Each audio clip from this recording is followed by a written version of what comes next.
Almighty God, who in thy wisdom and goodness has appointed the offices of rulers and parliament for the welfare of society and just government of men, we beseech thee to behold with thy abundant favor us, thy servants, whom thou hast been pleased to call to the performance of important trusts in this land. Let thy blessing descend upon us here in this house assembled. Grant us that we may treat and consider all matters that shall come under our deliberation in so just and faithful a manner, to promote thy honor and glory, to advance the peace, prosperity, and welfare of this country, and of those whose interests thou hast committed to our church. Amen. You can be seated.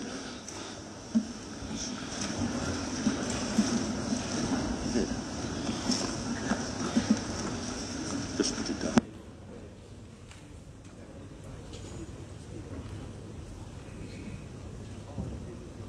Communication from the chair.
Yeah, thank you, Clark. We were just trying to fix the mic. Honorable members, may I welcome you all to the first extraordinary session of the National Assembly in the 2022 legislative year. Equally, may I, on your behalf, welcome the Honorable Minister for Finance and Economic Affairs, the person in charge of business before the Assembly. Let me also welcome His Excellency, the Vice President, Cabinet Ministers, senior government officials, and those in the gallery. Honorable members, as you may already be aware, this sitting is convened pursuant to Section 98(1)(a)(I) of the 1997 Constitution. The President of the Republic signed a letter requesting the office of the Speaker to summon a sitting of the Assembly to consider important and urgent matters of state. Thus, the reason for convening this extraordinary session of the Assembly. Honorable members, the President of the Republic has indicated in a certificate of urgency the businesses of state that requires the urgent consideration of the Assembly. Accordingly, and on this point, I wish to put a vote on the certificate of urgency without debate. Be it resolved that this August Assembly do accept the certificate of urgency issued by the President dated 19th of July 2022. Those in favor, please say aye. Aye. Not in favor, say no. The ayes have it. Thank you, Clerk. We may proceed. Correction and approval of records of votes and proceedings of the National Assembly sitting of Monday, 25th April 2022. Honorable members, the record of votes and proceedings of the National Assembly sitting of Monday, 25th of April 2022 is before us for correction and approval. Can any honorable member please move that the said record of votes and proceedings be considered and approved?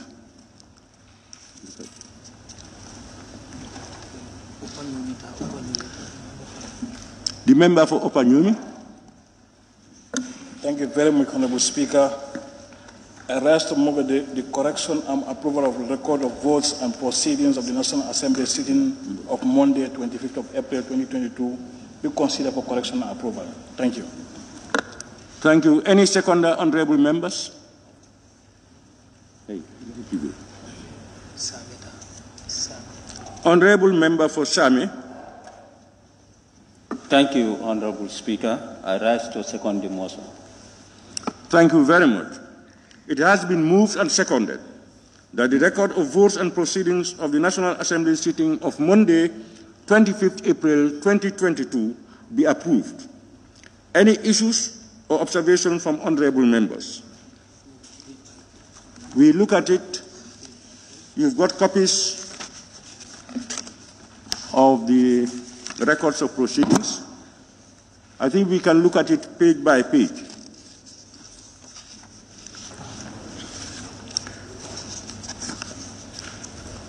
Page 1.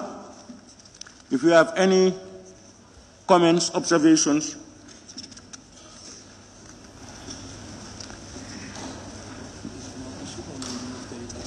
yeah, you give them time to read them.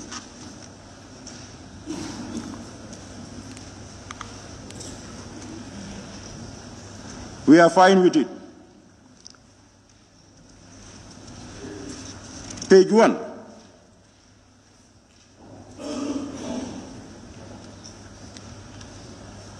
Without comments, then we can move to page 2.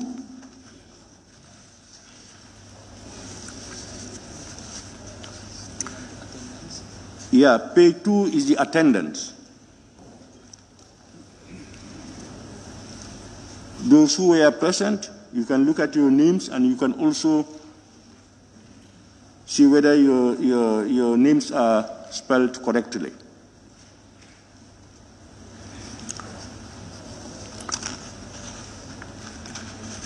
No observations?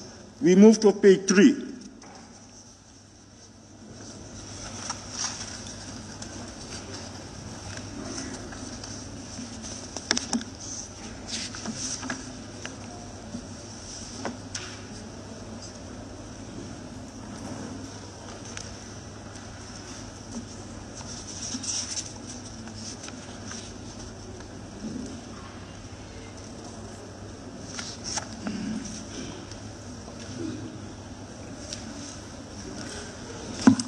We now move to page 4. That's the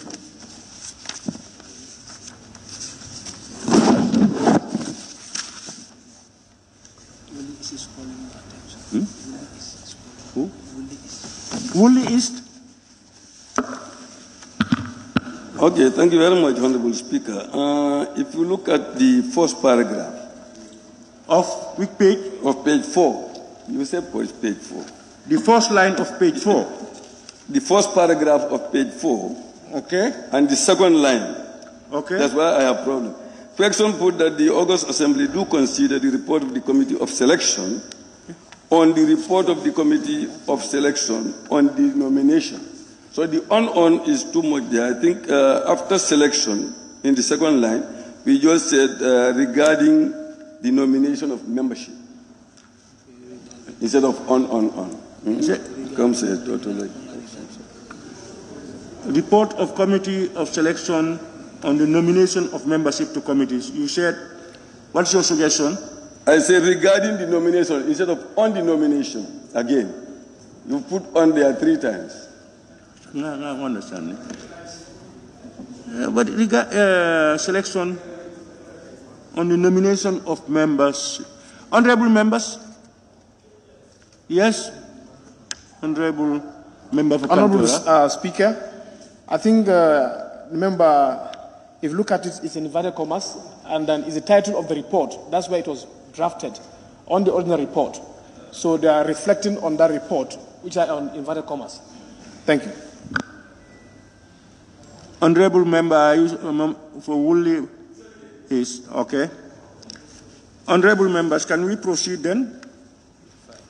We now move to page 5. Yes? Woolly East? Yes, thank you. On the end of debate, we have, at the invitation of the Honorable Speaker, the Honorable Bill G. Tunkara. So can you make reference to the paragraph you are reading? Under the end of debate, the paragraph under the end of debate, you've seen that. Yeah. The first line. Yeah. We remove the Honorable Bill Tunkara. We remove the article D. And if you go further, it says majority and member. We say majority leader.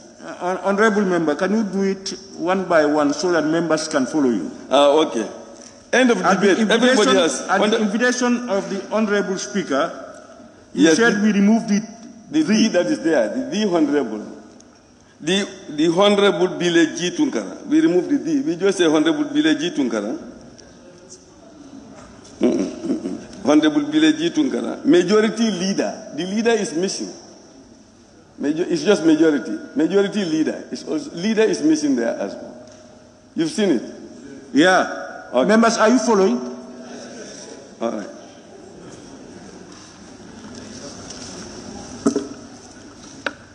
Woolly West, are you fine? Woolly East, rather. Okay? Okay, any order on page 5? Any observations on the observations made by the member for Woolly East? I think acceptable. Member for Lower Salem? Yes, Honorable Speaker, I will refer back to page 4, ensuring debate. You going back to page 4? Yes.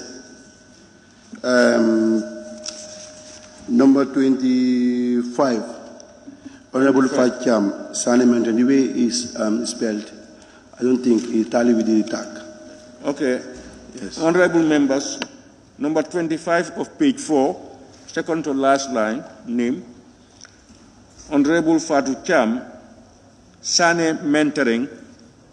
It's not Sane Mentoring. He is asking that the spelling be corrected. The table office will note those things.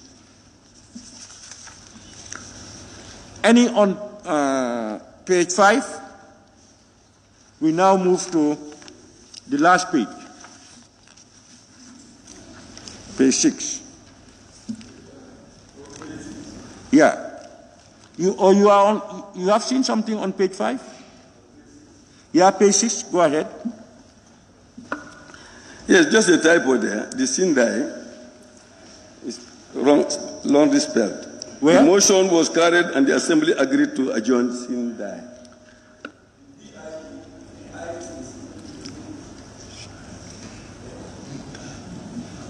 Yeah. DE, it is, put DE, it should be DIE. Any order? Yes, Honorable Member. Yes, Speaker, if you check on the order paper, I refer you to the order paper, please. You are referring to the order paper? Order paper, yes. Today's order paper? Yeah, there is something to change. Instead of 6th Assembly, 5th Assembly. You have 5th Assembly, I'm seeing. Where? On the heading? Yes, on top. Should it be 5th Assembly or 6th? So change it. No, order paper. Assembly. It has been corrected. On this paper, order paper. Yes, you have not got the corrected copy, honorable member, have you? Yeah, let them issue with one. Honorable members, any further observations on page 6? No. Honorable members, can somebody move that we adopt the...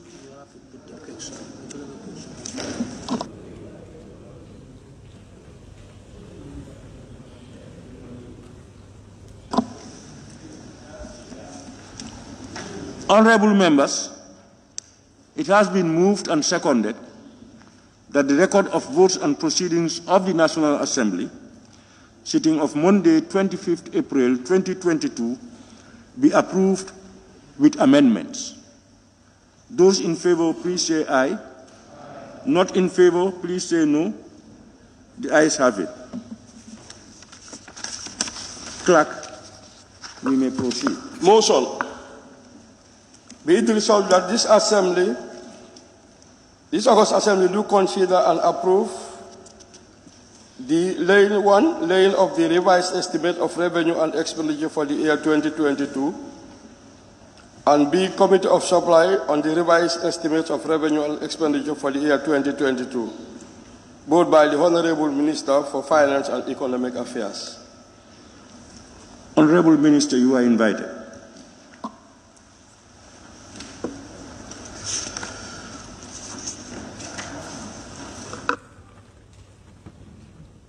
Minister is coming. Minister is coming for you.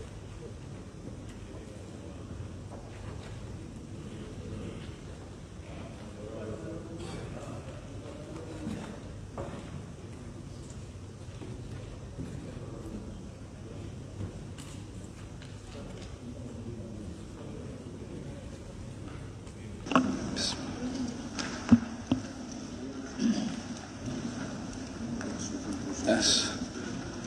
Good morning, Mr. Speaker and the esteemed August House. I present before you today the revised budget for the financial year 2022.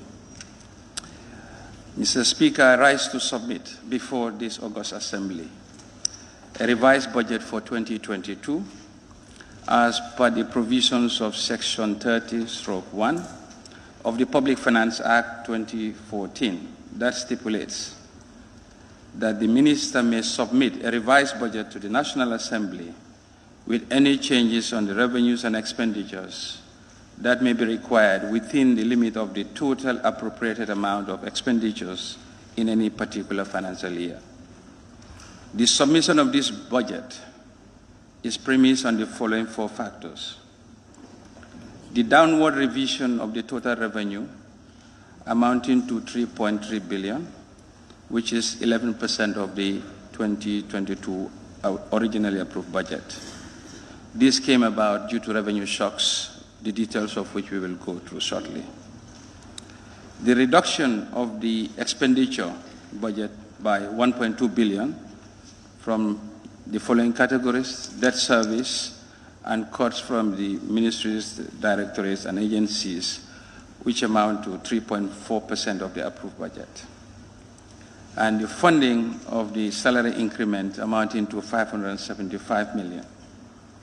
And for the 4th item, the creation of 2 new ministries, respectively, Minister of Communication and Digital Economy, and the Ministry of Public Service, Administrative Reforms, Policy Coordination and Delivery.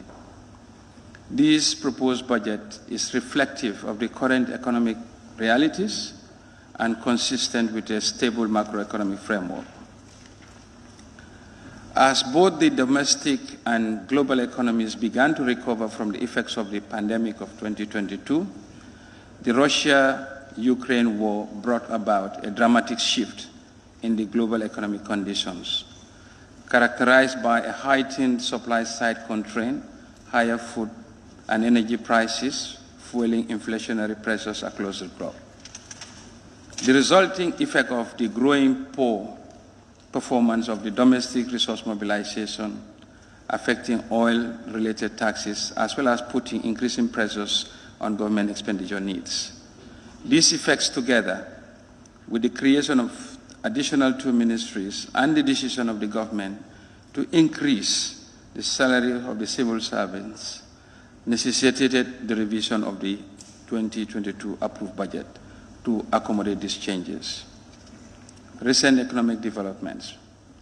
Mr. Speaker and honorable members of the House, in 2022, initial growth was forecasted to be 5.8%, largely driven by strong private remittances inflow to support construction and domestic demand, as well as a more sustained recovery in the tourism sector.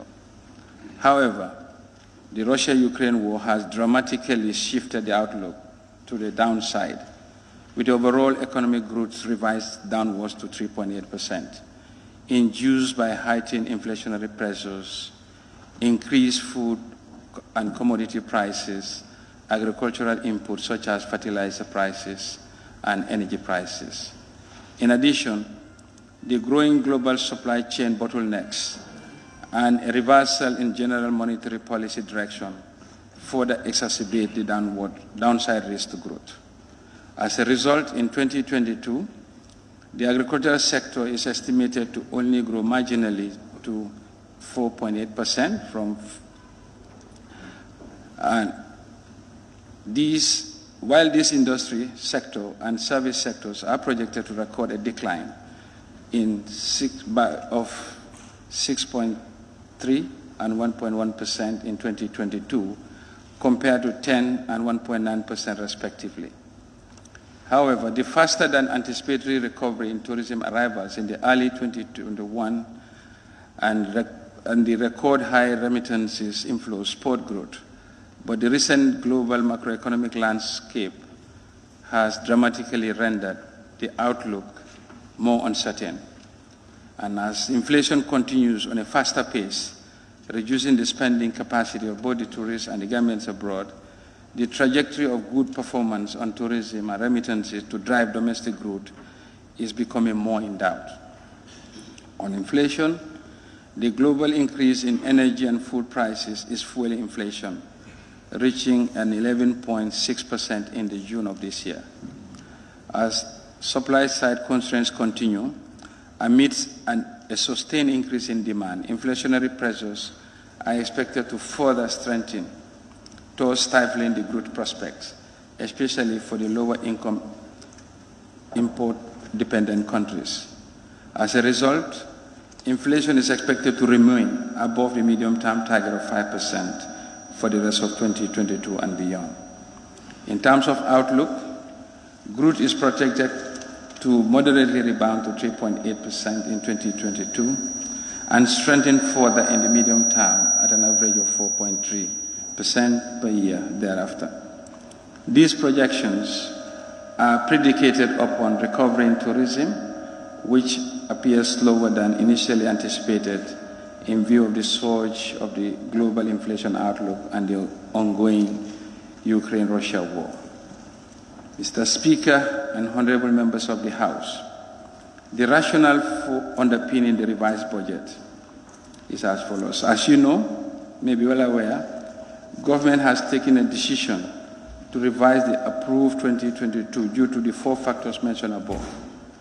The global economic shocks resulting in the non-realization of more than 11% of the revenue budget is one case in point. To ameliorate that, the government decided to reduce other charges and interest on domestic debt to contain the impact of the revenue reduction, and to be able to accommodate the increase in the salary of the civil service and a revised remuneration package for the cabinet colleagues. Overall, this has increased the personnel costs to $575 million. The increase is applicable to certain public institutions that use civil service integrated pay scale. To finance the salary increment, government has embarked on expenditure cuts across the board. These cuts affected other charges by $761 million, capital expenditures by $116 million, and debt service by 415 million.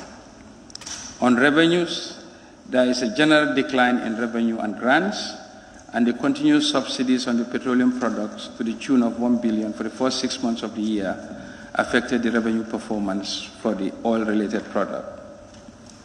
Budget support grants have been revised downwards due to the non-materialization of budget support from the EU and the African Development Bank for amounts of 30 million, respectively 23 million and $7 million, which translate to $1.5 billion. For non-tax revenue, 30 million has been revised downwards following the non-realization of this revenue from the petroleum sector receipts. The sum of these three revenue items resulted in an overall reduction in the revenue of 3.3 billion in the revenue item. Mr. Speaker and honorable members of the House, revenue and expenditures.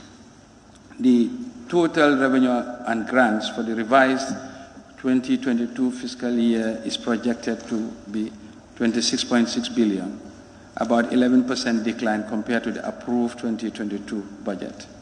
The decline in the revised budget is mostly on account of poor performance in tax, non-tax and non-tax revenue items, as well as the missing out on the grant support for the budget support grants. The lower performance in the non-tax revenue of $1.47 billion is mostly related to lower than program non-tax revenue from the petroleum sector for the year. Project grants are projected to remain unchanged at 9.66 billion, while program grants are expected to decline by 1.1 billion in the revised budget, compared to 2.6 billion as per the approved 2022 budget. This downward revision is explained primarily by the 1.6 billion expected in budget support from the EU and the African Development Bank. And as a result, the 2022 revised budget only factors budget support of 1.1 billion from the World Bank, which was duly received. Expenditure and financing. The total expenditure and net lending is revised from an estimated amount of 32.2 billion in 2022 to 31.1 billion for the revised budget for the fiscal year, representing a decline of 3.4 billion. Personnel emolument expenditures, on the other hand, are projected to increase from 5.1 billion to 5.75 billion, accounting for an additional personnel cost of 575 million. The increase in the personnel emoluments is mainly the result of the increase in the basic salary of the civil service. Other charges expenditures is estimated to decline from 11.3 billion to 10.6 billion by the end of the fiscal year, representing a decline of 6.7 billion, which is 6.7% in dollars terms, 761 million. This is mainly as a result of the cuts in the goods and services and transfers on the budget balances of MDAs. Similarly, the capital expenditure, GLF, and externally financed operations is also expected to fall from 12.1 billion to 12 billion, a 116 million, 1% decline compared to the approved budget. Debt interest payments is also revised downwards to 3.04 billion, falling by $115 million in the revised budget compared to the 2022 approved budget by amount of 3.5 billion. This is mostly due to the overprojection in the domestic interest payments, interest amount by 450 million. On financing, external financing remained broadly unchanged. However, domestic financing through borrowing has increased to 4.2 billion in the revised budget from 2.5 in the proposed budget, in the approved budget. This represents an increase of 1.7 billion in domestic borrowing coming from the ECF on lending to support the revenue shocks from the Russia-Ukraine war.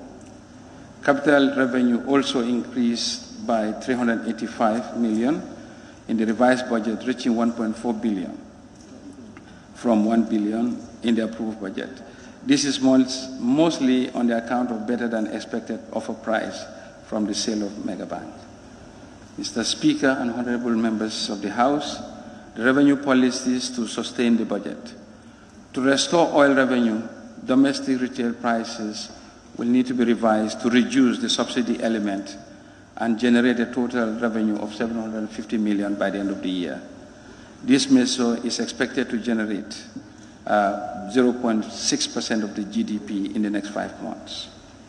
The revised budget will also include immediate revenue measures which will help address the increase in the wage bill resulting from the 30% salary increment. As a result, the 30% increment in salaries is estimated to generate a personal income tax of $225 million in the remaining 6 months. On pensions, the 5% deductions will be applied on the gross earnings of all employees, estimated to generate $106 million to finance the budget. In the context of the improved domestic resource mobilization, the Ministry has established recently a Directorate of Tax and Revenue, which will focus on enhanced compliance and monitoring of revenue performance. This will cover critical areas such as domestic and international trade taxes, as well as tax expenditures. On the pay-as-you-earn, the Directorate has already commenced work and has issued letters to all the state-owned enterprises to submit records of their pay-as-you-earn deductions, filing and payment to the GRA. This, in effect, is expected to ramp up compliance through enhanced monitoring. A similar letter will be issued in collaboration with the GRA to all registered state taxpayers for the pay-as-you-earn.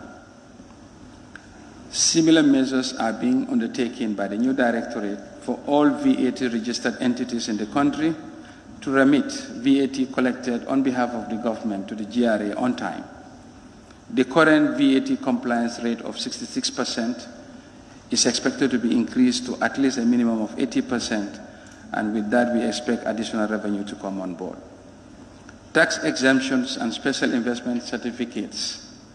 The Ministry has taken an aggressive approach to tackling excess losses associated to tax exemption under the SIC scheme.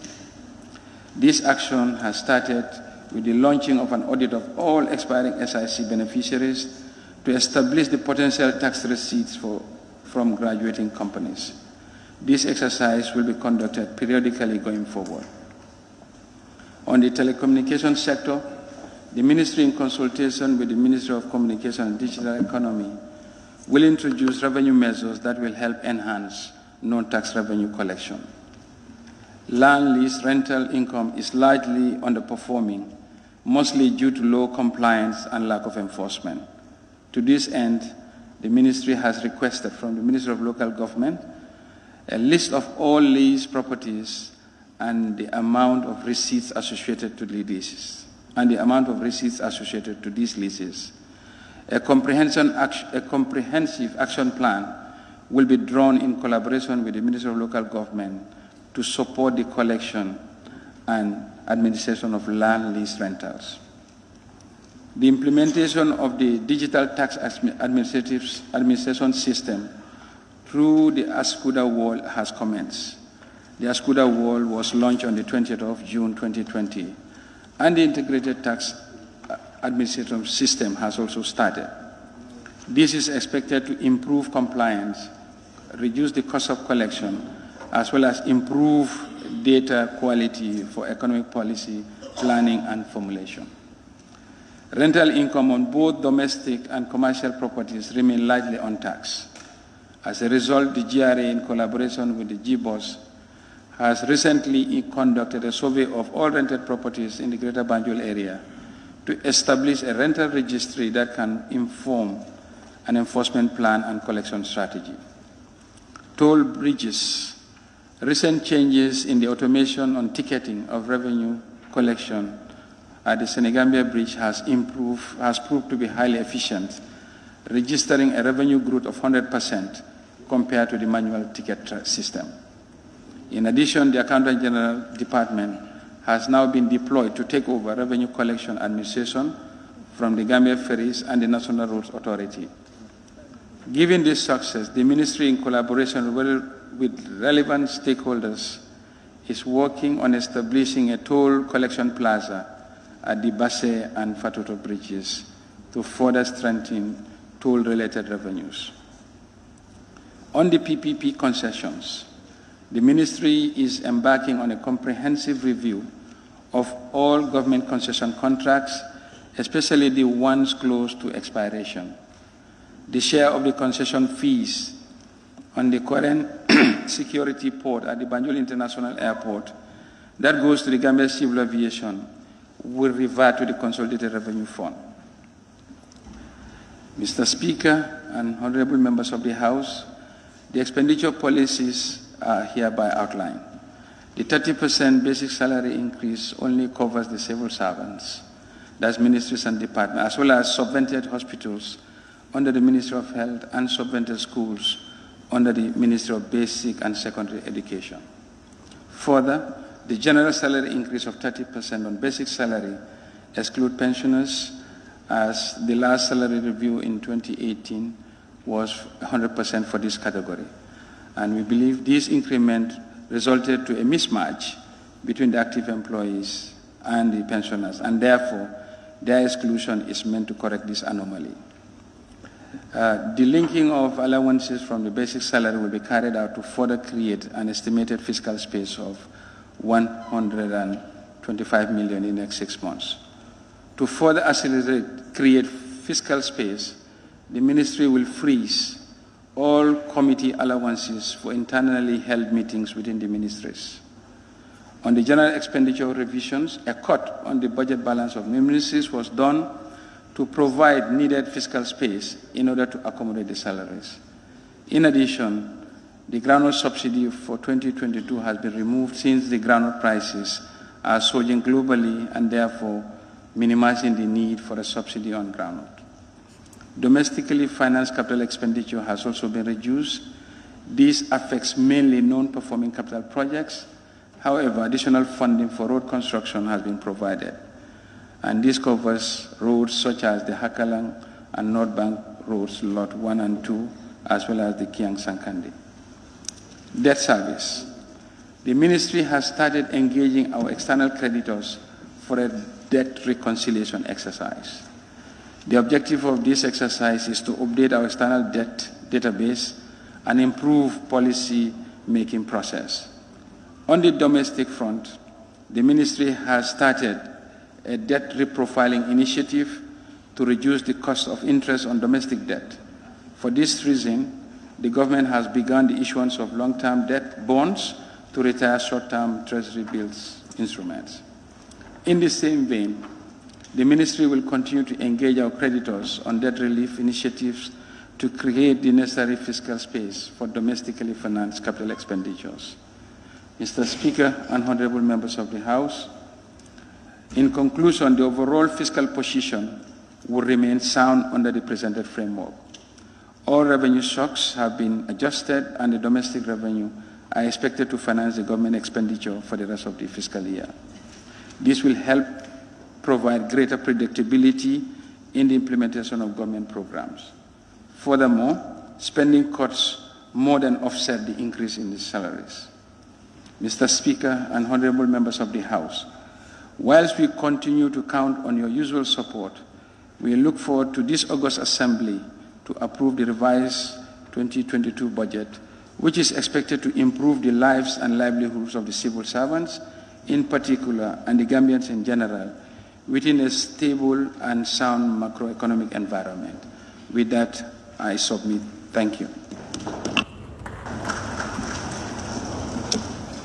Thank you, Honorable Minister. Any seconder?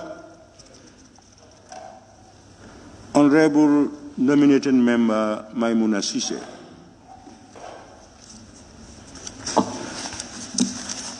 Thank you, Honorable Speaker, for giving me the floor. I seconded the motion. Thank you. Thank you very much, Honorable Member. I would like to Honorable Member, thank you. You'll come to speak later. There is a proposed motion before the debate that's before me.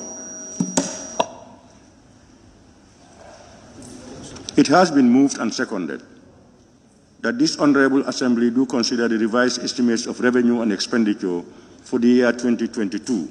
Those in favor, please say aye. Not in favor, please say no. The ayes have it. Here, Honorable Member for Woolly East. Okay, thank you very much, Honorable Speaker. Honorable Speaker, we are bedeviled with 3 different items for this extraordinary session. And we really need time to be able to complete them. On the basis of that, and as far as our agreement is concerned at the ABC, I wish to move a motion according to our Standing Orders 61, 2, and 3, that the Assembly limits time that is allocated for the intervention of each member to 8 minutes, based on our agreement at the ABC, if the Assembly so wishes. Thank you so much. Any seconder? Honorable Member for Jara Central. Thank you, Honorable Speaker. Motion seconded. It has been moved and seconded that the Assembly limits time to members for the debate on the bill, on the motion, to not more than 8 minutes. Those in favor, please say aye. Not in favor, please say no. The ayes have it. Honorable members, the 2022 revised estimates of revenue and expenditure is tabled by the Honorable Minister of Finance and Economic Affairs and subsequently seconded. Therefore, we will now commence the debate on the said revised estimates. In view of that, may I now call on Honorable Member who wishes to take part in the debate to raise his or her constituency tagged to be recorded and will be given the floor to speak.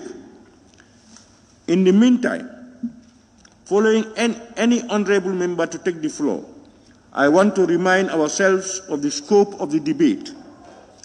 Understanding Order 30, subsection 1, which reads, debate upon any motion or amendment to a motion or upon any bill, part of a bill or amendment to a bill shall be relevant thereto, except in the case of a motion for debate on the adjournment of the Assembly.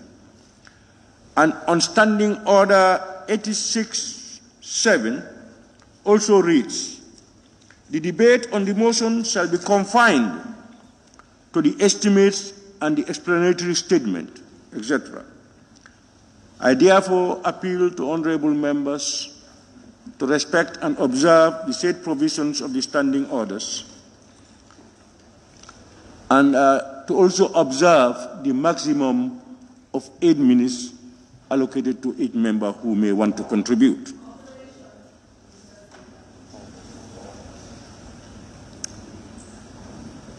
Honorable Member for Banjul. You just mentioned Section 86. Section 86, Clause 7, that the debate on the motion shall be confined to the estimates and the explanatory statement. But we've not received the explanatory statement. And based on our standing orders, it should have been given to us at least 30 minutes prior to the statement being read. We are yet to receive the explanatory statement, Honorable Speaker. How can we confine our debate on a statement that we've not received? Thank you. The purpose of the provision is to ensure that debate shall not, it can be short of it, but it cannot exceed that scope. And in fact, Honorable Member, have you got your copy? Okay. All right. Okay, Honorable Member, if you don't have it, it will be issued to you as soon as possible. Honorable Member, it will be issued to you as soon as possible. I now open the floor for debate. And what are the list? Can you please raise your tag so that we get the list of those who want to contribute? Now we begin with the Honorable Member for Kiang West.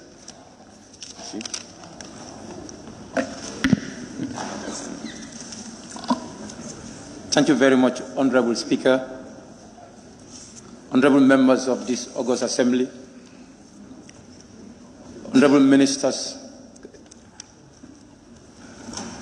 media. I rise to make a submission and few observations with respect to the proposal presented by the Honorable Minister of Finance. First, my observation on this presentation would look at the salaries increment of the civil service. Looking at the salaries increment of the civil servant to 30%, as rightly stated by the Honorable Minister of Finance and Economic Affairs, this increment gives a segregation of excluding the pensions, but the 30% salaries increment is cut across flat for all the civil servants, being low-income earners or high-income earners when it comes to the pay scale. There is a huge variance, huge gap with respect to this increment. I've done a little mathematics here to just highlight some of these differences. One of them are the low-income earners with a monthly take-home of $2,500 are going to be increased by only $750 as per this 30% increment. This could not earn these low-income earners even a bag of rice or fish money of 1 week plus.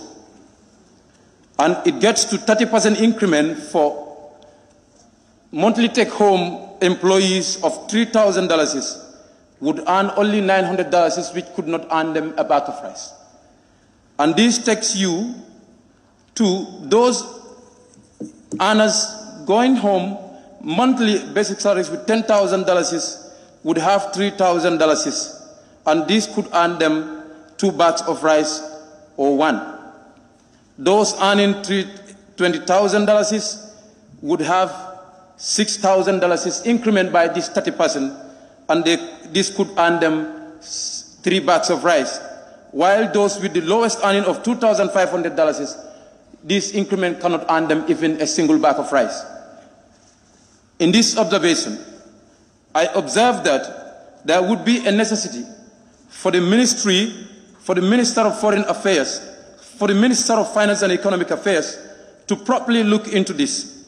Since we are at halfway of the fiscal year, almost more than the halfway of the fiscal year, it would be better ideal for the ministry to do the general salaries scale review.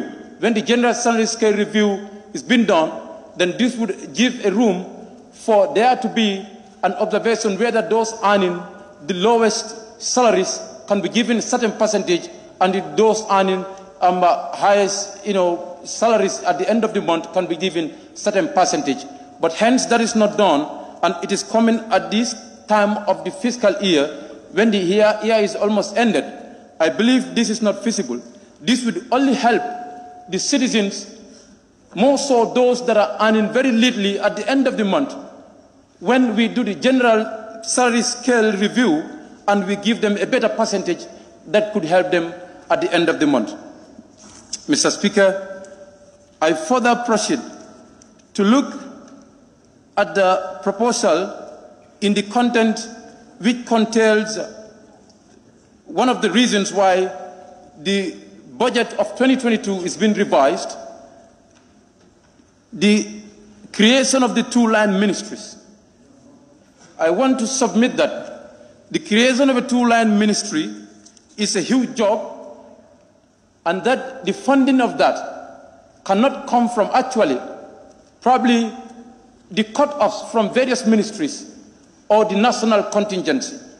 If the Minister of Finance and Economic Affairs is ready to cut the national contingency fund budget to help fund the service of these various ministries, our national contingency fund will be at stake, and there could be disasters that we would not be able to respond to if these contingency funds, which are there to respond to disasters and other miscellaneous expenses, is being taken to the funding of a full-fledged two ministries. Mr. Speaker, I want to observe that looking at the estimate, the revised budget, the revised budget has allocated 134,663,000 to the Minister of Public Service, Admin Reforms and Policy Corporation. I believe we have gone up to halfway of the fiscal year. So allocating 134 million is not feasible. Since our engagement with the Minister of Finance and Economic Affairs on Wednesday has made it clear to us that these ministries are not the ministries that are going to be built from the broad base to up, but it is only to provide leadership and to advise as far as this, operation of these ministries are concerned.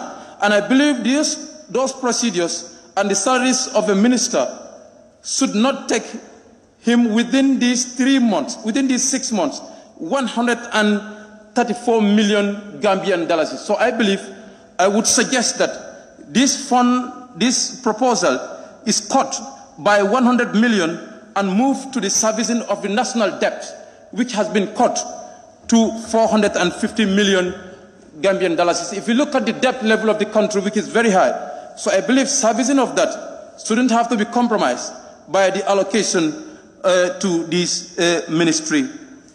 Mr. Speaker, I still look at the domestic borrowing of the country.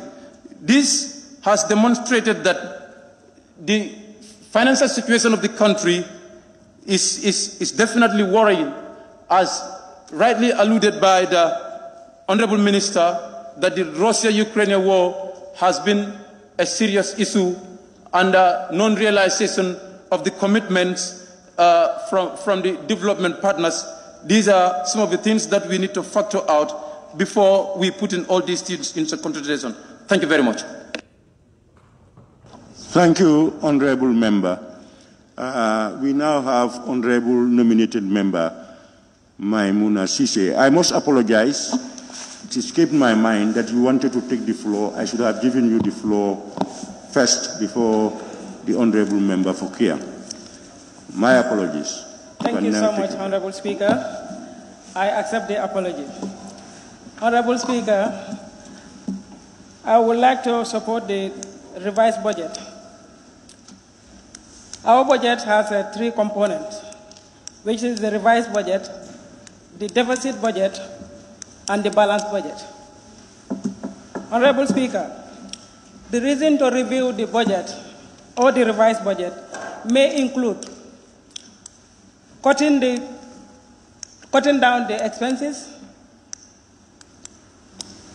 That also is another significant to our current situation where we are. You have the money to cut, to pay some liabilities. You have to provide some fundings to fund some projects you have in hand. Honorable Speaker, when we talk about the supplementary budgets, we talk about the revenue we have is higher than the expected expenditures. You come to the balanced budget. You are talking about the budget that we are expecting, the expected expenditure to matches with the current revenue. Honorable Speaker, by knowing all that, we have to ask ourselves, among these categories, where do our economy lies right now? Honorable Speaker, The reason to review or revise the budget, this is necessary when the current atmosphere of the economy was differ from the expected expenditures of the current expected planned budget or plan of action.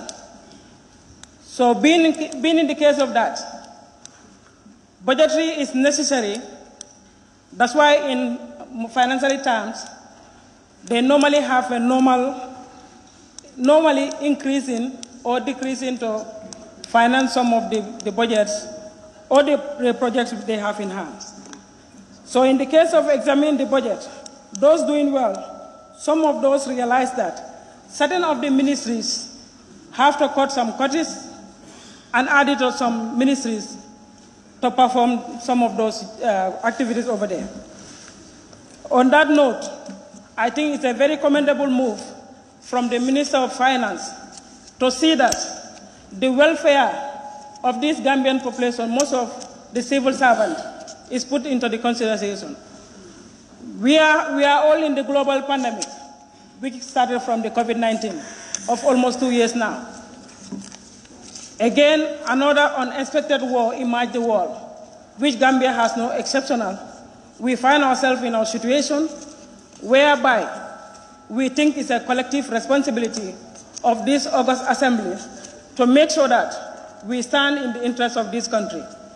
We should have a party politics, but not at this serious situation which the country is facing. We are appealing to our honorable members.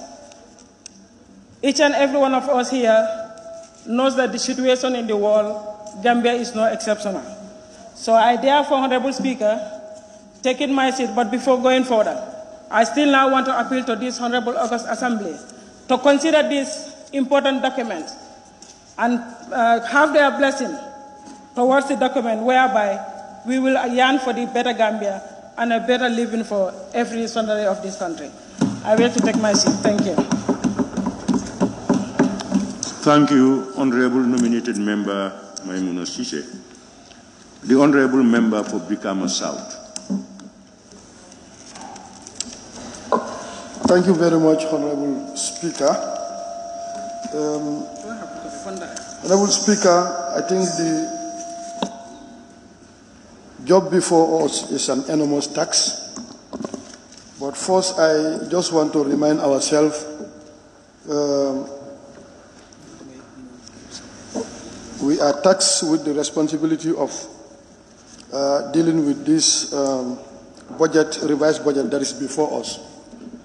Honorable Speaker, I vividly remember the 2022 budget has been approved and it has been implemented up to July. And revising it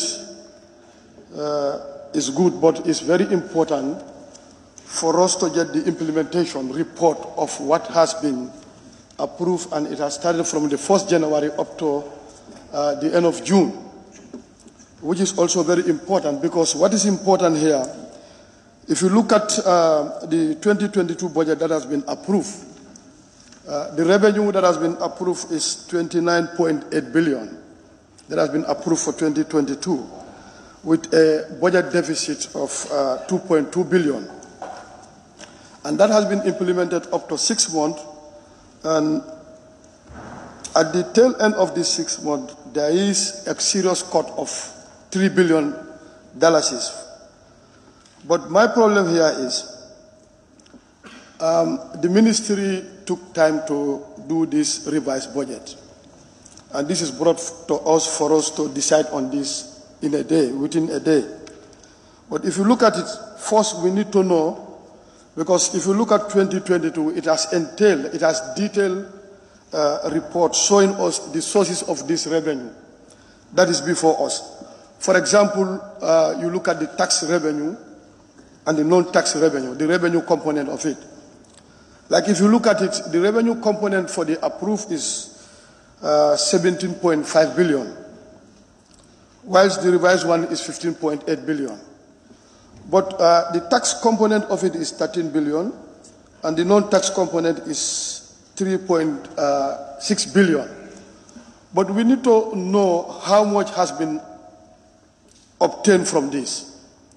Like the tax revenue, the GRA collected the targeted revenue up to June. We need to be very much aware of that so that we can make a very good decision. And also, if you come to the non-tax revenue, how much has been attained and what is left?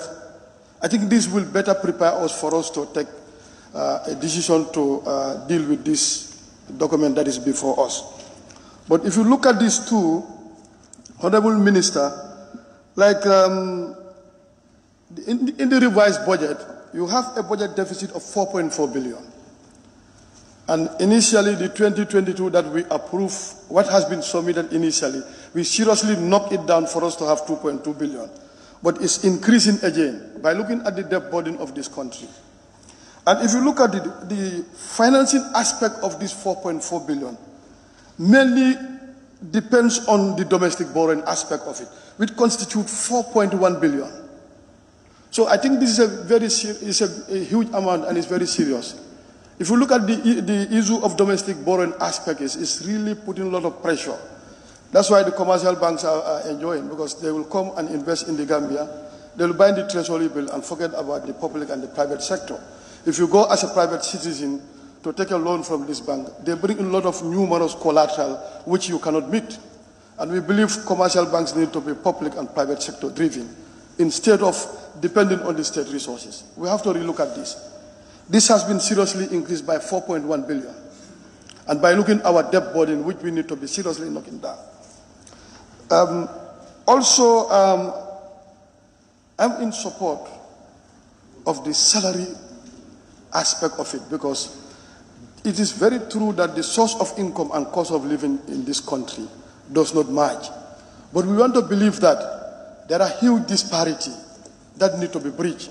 So the issue of salary increment is not a solution to our problem. We are expecting a salary restructuring that need to be informed by a survey, which is very, very important here. But increasing at this level, you are helping the highest cadre to earn more on the detriment of the lowest cadre. But we expect a restructuring aspect of it. But this has not been done, which is a bigger problem here. Actually, let there be a market survey to determine the cost of living of average Gambian. How much does an average Gambian buy a bag of rice, your daily fees money, tuition fee of your student, electricity bill, water bill? Factor all these things and structure the salary that will commensurate with the realities. But not helping the highest cadres to earn more on the detriment of the lowest cadre. Honorable Speaker, I still want to lay emphasis on this particular aspect of it. And as I told you, I'm not against the salary increment, but there is something which I'm a little bit worried, the level of discrimination when it comes to the increment. Like, yes, we're talking about the civil servant, but again, you look at these two ministries, they are subvented institutions are captured, the Ministry of Health and Ministry of Basic and Secondary Education. What is wrong with other subvented institutions in the other department? They are Gambian like us. And we also have to look at the autonomous institutions. Why are they exempted? And these are things that we need to look at it. If you look at the percentage of the marginalized group, can even be more than the ones that are considered here. And we are all going to the same market. This is the Gambia. We are all tax compliant when you come to the use of tax payment.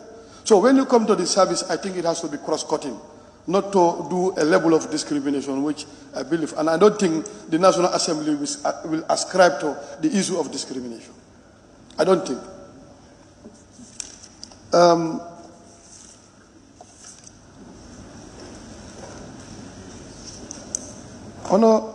Honorable Speaker, there is one thing also I want to flag, that is the summary sheet that has been given to us.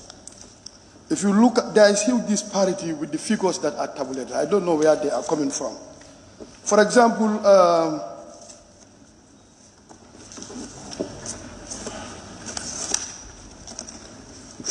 the Office of the President.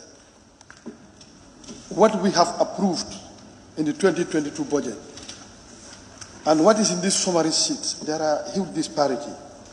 What we approve is 677 billion, but here we only have 615, and I vividly remember there was another summary sheet that is talking about a different figure.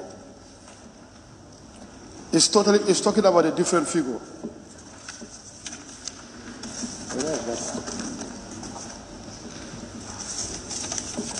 Yes, if you look at this figure, what is here, there are two summary sheets we have. The other one, what is given to us is 672,650,000. But in the actual approved one, we have 677. Honorable Member. Yes, I'm coming. Your time is up. Honorable members, as you speak, please. Honorable member, yes, please. Yes. Let me wrap up. Finally, I want us to look at this time differences. Just take a seat. What I want honorable members to do is, as you speak, just look at the screen, so that it will help you to manage your speech. I give you 20 seconds, honorable member. Thank you for your generosity, Honorable Speaker. I just want to flag some disparity with regards to what is entailed in these particular summary sheets, starting from the Office of the President, the Independent Electoral Commission, and you have a host of them. If you go through this thing, what has been captured and what is approved in the 2022 budget is completely different. So technically what they are showing, what has been caught, I'm not too sure whether it is a true reflection of what is entailed here. Okay, thank you very much, honorable member for Bikama South. We now have the honorable member for Bakau. Thank you very much, Honorable Speaker, for giving me the floor. The topic before us is a delicate topic. Delicate in the sense that I would describe it as a time bomb for all National Assembly members.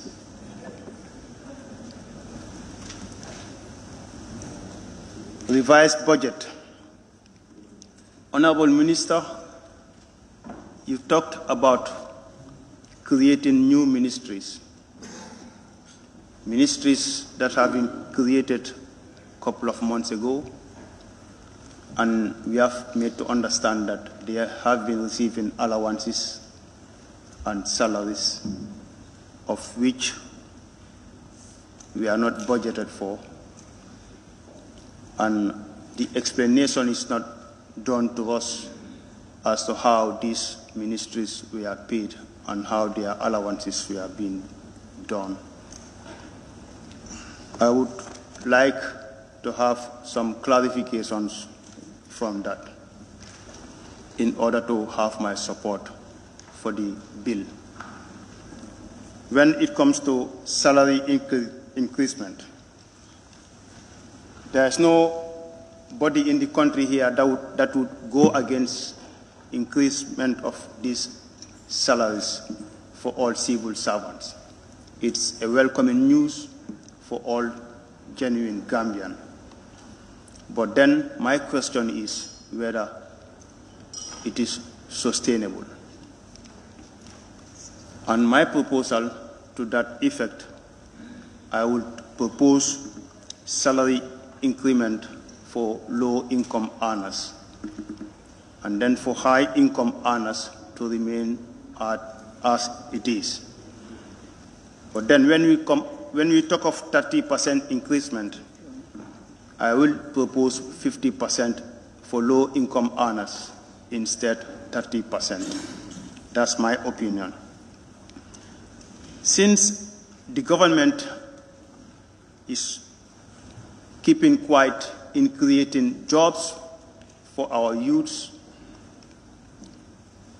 and coming up with a revised budget of which you would want our blessing, I would recommend to the ministry and to the entire government to do something about unemployment issue. Because I am made to understand that there are burning issues in the country of which I believe the government is giving deaf ear. When it comes to nurses' strike, nurses have been on strike for a couple of months. The government is not attempting to do anything to meet to their demands. This is my understanding. When it comes to fertilizer issue, it becomes a burning issue in the country. Farmers are crying of high price of fertilizer. And to my understanding, government is not willing and government is not ready to make any subsidy to make sure that fertilizer becomes, the price of fertilizer becomes down. I am made to understand that there are some budget cutoffs from some institutions and some ministries as well. And I am made to understand, according to the document before us, no explanation has been done as to the reason why those cutoffs. Honorable Minister, with these few remarks, I would want to take my seat, but before taking my seat, I would want clear clarifications out of what I have said in order to have my blessing for the revised budget. I thank you very much. Thank you very much, Honorable Member for Bakau. Honorable members, let me remind all of us that we must not go outside the scope of the debate. I don't want to put in order any honorable member. We all have our standing orders. We all know the guidelines. So as much as possible, we don't try to go away. We may wait until the adjournment debate to come out with certain issues. We now have the honorable member for Foni Kansala. With all due respect, I honorable member, please sit down.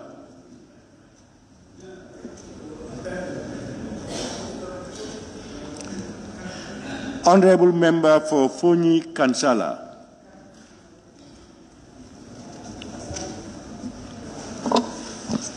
Thank you, Honorable Speaker, the Minister of Finance and all members in this House. It's indeed a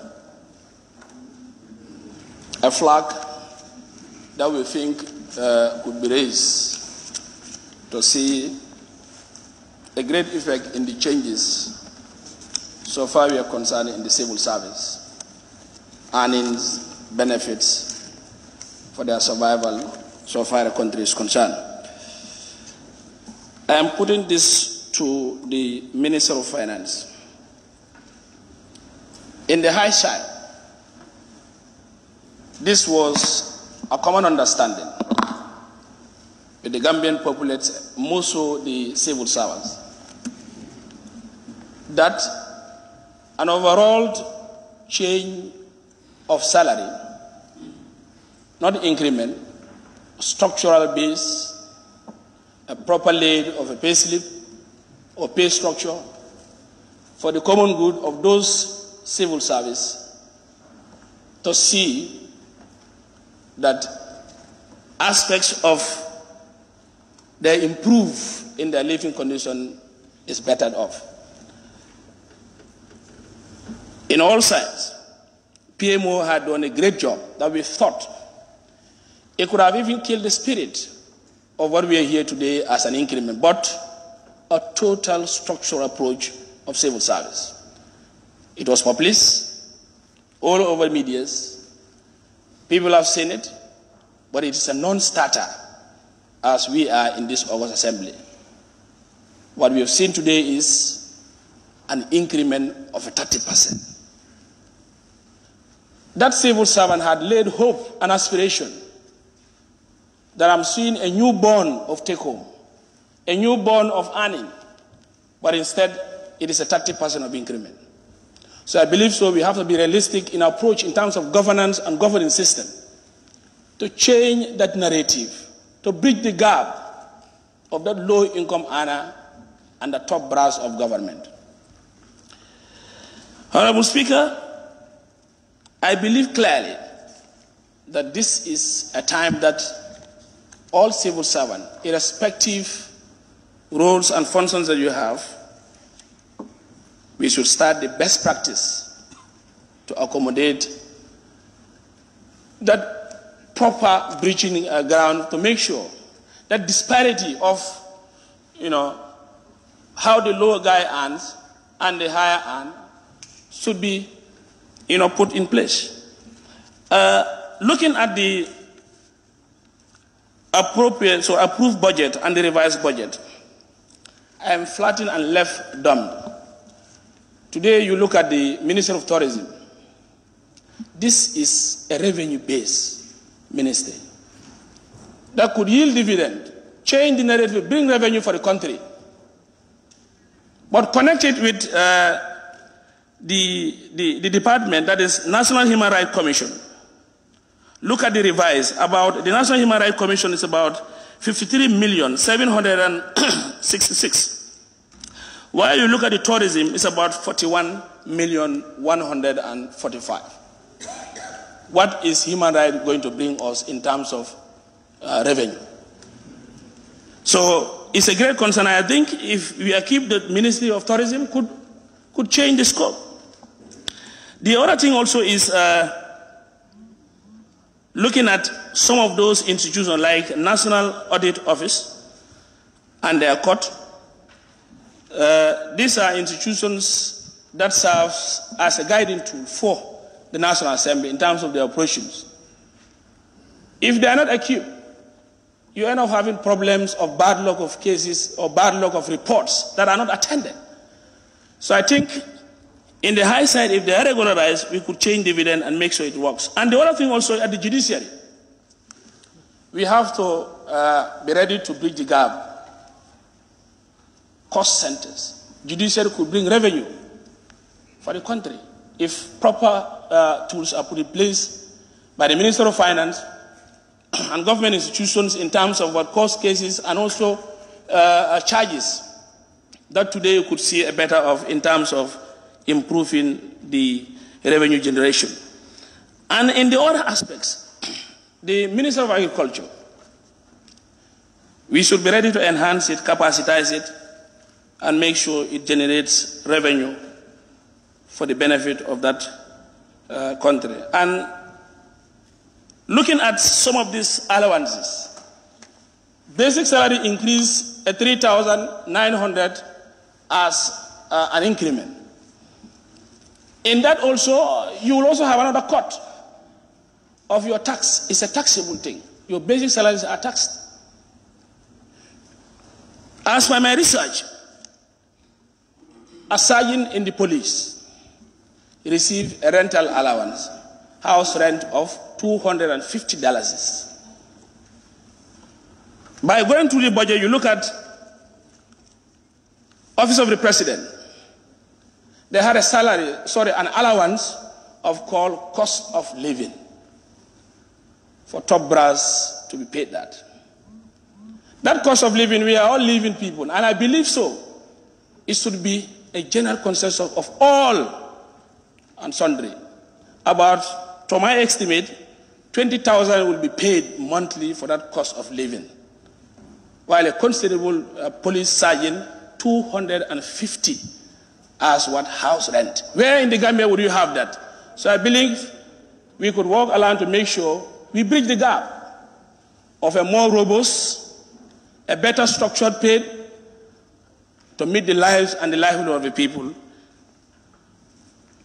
And again, you look at in the other side, ministry, a driver, basic salary, 17,115.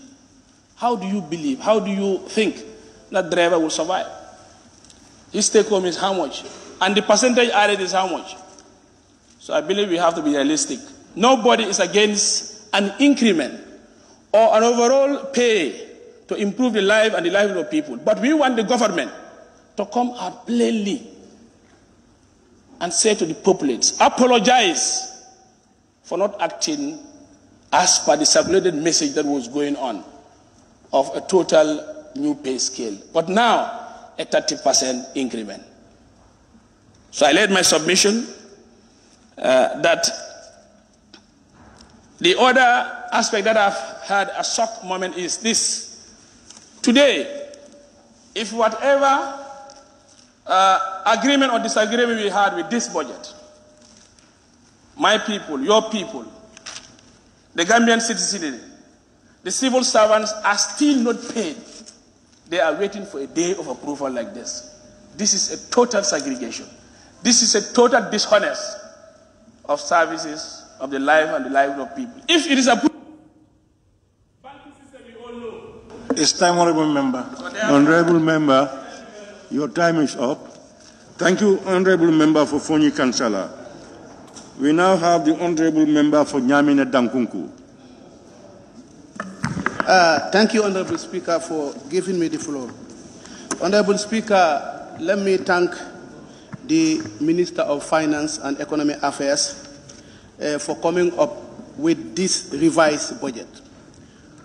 Honorable Speaker, my distinguished colleagues, the Minister has informed us 4 reasons why he has to come with the revised budget. First, the first one, for me, even the first one, the lack of realizing 3.3 billion in the 2022 budget that we approve here, the lack of realizing that 3 billion alone could have warranted a revised budget. Much more if you add another 3 issues. You know, budget, normally in budgeting is a planning. You plan, go ahead, at the end of the day, you realize what you have planned is not achievable. What are you going to do? You need to revise. And then this is the decision of the Ministry of Finance. On the other issue, Honorable Speaker, is the creation of 2 ministries. Actually, when you create a ministry, it is not only the salary of the minister that you concern. A ministry has operating costs, and it is new ministries. So definitely, therefore, they need money to operate those ministries. Then we come to the salary increment. Honorable Speaker, we are all concerned about the salary of this country, ranging from the low-income earners to the high-income earners. In this country, I believe both the high-income earners and low-income earners, we are all having a problem. We are all National Assembly members. Today, if we receive our salaries, you hardly spend your salary without buying 3 or 4 bags of rice to others who is not belong to your family. Then, when it comes to the low-income earner, the idea of increasing salaries, left to government alone, everybody will have enough to go home, to take something at home, left to government. But actually, in fact, I would thank the Ministry of Finance and Economic Affairs. What we were anticipating when we heard about this salary increment, we were anticipating a supplementary appropriation bill that will be tabled here. But the Ministry of Finance is saying, no, I'm not going to do that. Because of the nature of the economic situation in the world now, he said, what you approve, I'm going to move around what you approve, cut until I get what should be added to the 30% salary increment. The idea was not 30%. The idea was to increase any amount, even when it is 100%, that the low-income earners and the high-income earners will actually, at the end of the day, go along at home. Let me tell you, it is very important to restructure the salary. But there is no way, again, we can receive the same salary. It's not possible. We just have to be realistic. Even when you restructure the salary, we cannot earn the same figure. We can't. But our wish that every Gambian, if you are paid your salary, definitely make sure that it will help you. You know, I'm actually, Honorable Speaker, you know, salary is very important at your active service and when you pension. Salary contributes 2 effects on the employee. when you are in active service and after active service. We all realize, we know how poor the pension in this country is because of the low salary. So actually, as representative of the people, what we wish is that for every Gambian to have enough at the end of the month. But again, we have to understand again, Gambia is not living as an island. We have certain things that we normally look to when it comes to salary increment. And then I think the Ministry of Finance have made a lot of effort to make sure at least, however small it is, we get 50%. But what about if you increase 50%, you go for only 2-3 months, you cannot go ahead. What are you going to do? They said, no, let's look at a figure that we feel if we float it into our economic system, at least people, there will be a little increment until in the near future, when the economic start booming in this country. Then increment can happen. It is not said that only if we increase only this 30% this time around, we cannot increase. If we increase maybe in the next 2-3 months, government feels that, okay, the economic is definitely booming, they can again come and increase salaries. I think that one, we have to understand it in that way. It's not that, okay, government just pronounce 100% and then they did not want to do it. If they want to, if the muscles were there, they will just continue and do it. And then the other issue, Honorable Speaker, what we have here is not actually complicated. This is a budget that we approved in 2022, but the Minister of Finance is saying he is not changing the whole budget. He is not presenting a new budget. What he is presenting to us is a revised budget that he looks at certain areas that they feel actually we need to either cut them or they looked at the budget in priorities and then come up with a revised budget. So what we have here actually is not too much complicated. He have give us a very good summary. If you looked at this one, you don't even have a problem. It will be very easy for us. My colleagues, honorable members, I would implore your indulgence. We approve this revised budget that the Ministry of Finance have actually presented before us. Then in due course, then we will see what can be done for the low-income earners. As I mentioned earlier on, it is not the wish of government to pay them low. No, it is based on what we can have. This is the small token that the government can have and then actually distribute it to the entire civil service. We all acknowledge the civil service of this country is the poorest in the sub-region. Or it is a wish of government that the civil service of the country to be the poorest. No, it depends on our basket, on what we have. And it is on what we have that we can manage to sustain ourselves. For me, I was thinking, in fact, at the beginning, this issue of a salary increment, the Ministry of Finance could have said no, because of the economic. Honorable Member.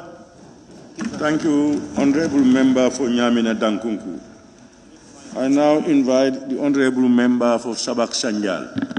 Honorable Speaker, observation. I think your watch is having a problem. Can you regulate your watch?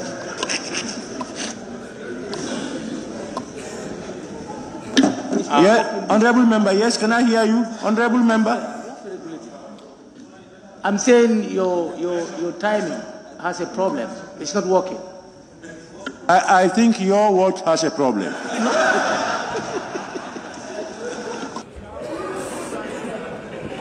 I now invite the Honorable Member for Sabak Sanjal. Thank you, Honorable Speaker, and I only hope that observation did not reduce my time. I only hope the observation did not reduce my time. Okay, thank you, Honorable Speaker, for giving me the floor. Good morning to everyone here present.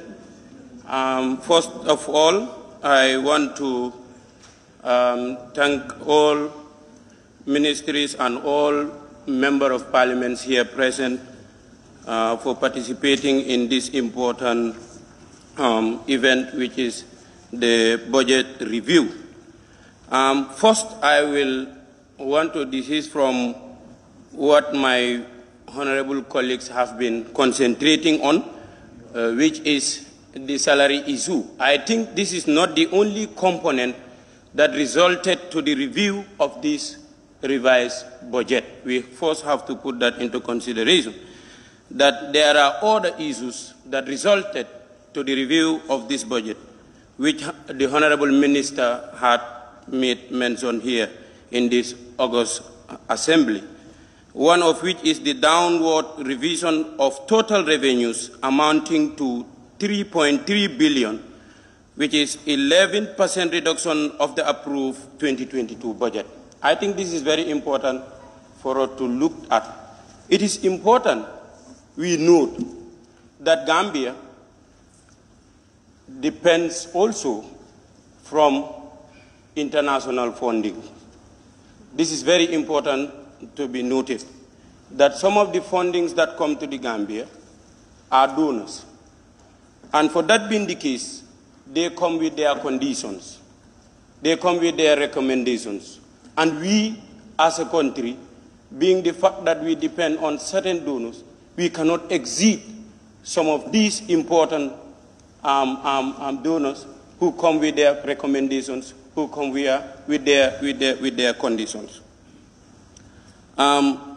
Yes, it is equally important to note that the reduction of the expenditure of 1.2 billion from domestic debt services and cuts from MDAs has also resulted to the review of this revised budget. Among these is the component of the salaries. What will you tell your fellow Gambian who is posted in the outskirts of this country? Let's say somebody who is posted at Kunjeta. What will you tell that individual if you want to come here under this assembly and say, no, we cannot revise this budget, or we cannot approve this revised budget because it includes what you call increment of salaries, and the Gambia cannot sustain that? After all, the ministry have put up some measures, according to him. They have already put up some measures which will tackle some of these difficulties that the country is facing as far as financing this budget is concerned. One of which is the ministry has established a tax directorate, which will go a long way of fighting what we call nowadays corruption in our country. And if you don't want people to continue with this issue of corruption, you pay them well. Pay them well for giving you the services, and that would go a long way of eradicating corruption in this country. The other one is there is 750 million which is expected to be generated within a period of 5 months to finance this budget. So when it comes to the issue of sustainability, I think this is enough to sustain the budget. I also want to recommend the hard work that was done to launch the Asikoda wall, which will also help the GRA, which is one of our important component of revenue collection in this country. Somebody also spoke about how will this government, or how do we make sure that the approved budget that was approved in 2022, how do we as a government try to make sure that we scrutinize, or we see that the approved budget has been put into a good use? We have our committees here, and we perform oversight functions on government institutions. Obviously, if an approved budget is approved, it is the responsibility of the humble assembly, through its committees, to perform oversight functions to make sure that the budget that has been approved is put into good use. So we will put then that blame back to us if we don't perform our responsibility as a parliament, our responsibility as member of these committees that performs oversight functions on government bodies. Also, somebody made mention of PMO. PMO has every right to come up with recommendations. But that does not mean that any recommendation that comes from PMO is approved. They have made their recommendations. They made it public. Everybody knows that this is publicized. People have been reading it on newspapers. People have been reading it on social media. But that does not mean that it was tabled under this assembly for approval. So we are coming up with this 30% because we know that this is what is sustainable and that is what is important. If it is not sustainable, I don't think the Honorable Minister would come here to present this, because otherwise we will all know that this would result to economic death of this country. And therefore, if the 30% increment is put under a review, and we all know that definitely we have experts who are in that ministry who will take that work to make sure that definitely this, when approved, will be sustainable. And I don't see any reason why we will keep on debating on this issue. We need to look at ways of increasing, ways that we would put, strategies that we will put, or the instruments that are to be put in place, which the ministry has done in helping increase the economic growth of this country. We have seen it happening in other countries. When this pandemic came, when the Ukraine and Russia war came, other countries have strategized themselves to increase the economic level of their countries.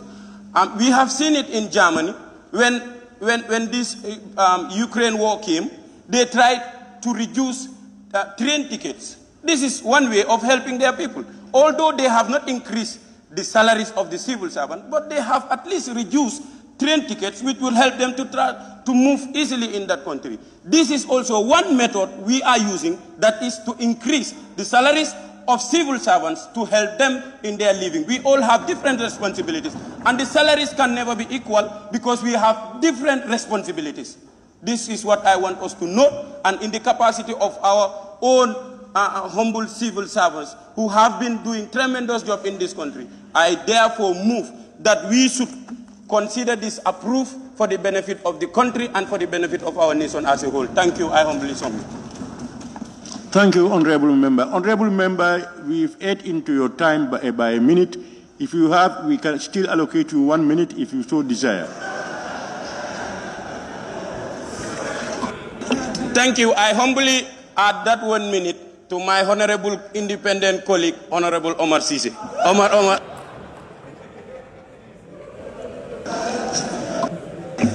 Thank you, Honorable Member for Sabak Sanjal. Now we have the Honorable Member for Combo East.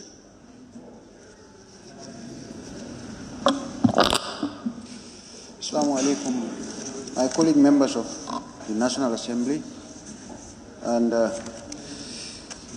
I'm here to thank the Minister for the deliberations of the budget. I only have an observation to share here. As my colleague member for Brikama South had just highlighted, in the instruments that were given to the members on the revised budget, the figures were very misleading because they were mismatched. The one on the revised budget sheet book here for the revised budget for 2022, and the sheet, although it was not an official document, but it was a slot within the package to go through, and which seems to be a summary of where we should be, because of the limited time, we should be banking our studies on the page, on the summary sheet, and figures were not matching. So, to me, I would urge the ministry, going forward, whenever they are presenting documents to the Assembly, should be well reviewed and then be presented as they should be. Secondly, yes, the revised pay scale is a prerequisite considering the inflation trend that we are enjoying upon. But then I would have suggested this increment goes on the allowances instead of the basics, because these basics are subject to taxation. And these taxations are also subject to a reduction of that same expected earning, take-home earnings. So in doing so, we know civil servants are there waiting for their salaries to be paid.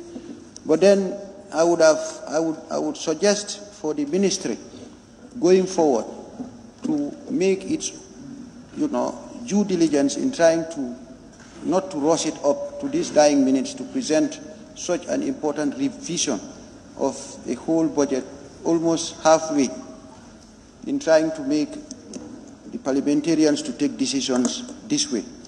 That is my suggestion. That is my observation. I thank you very much. Thank you.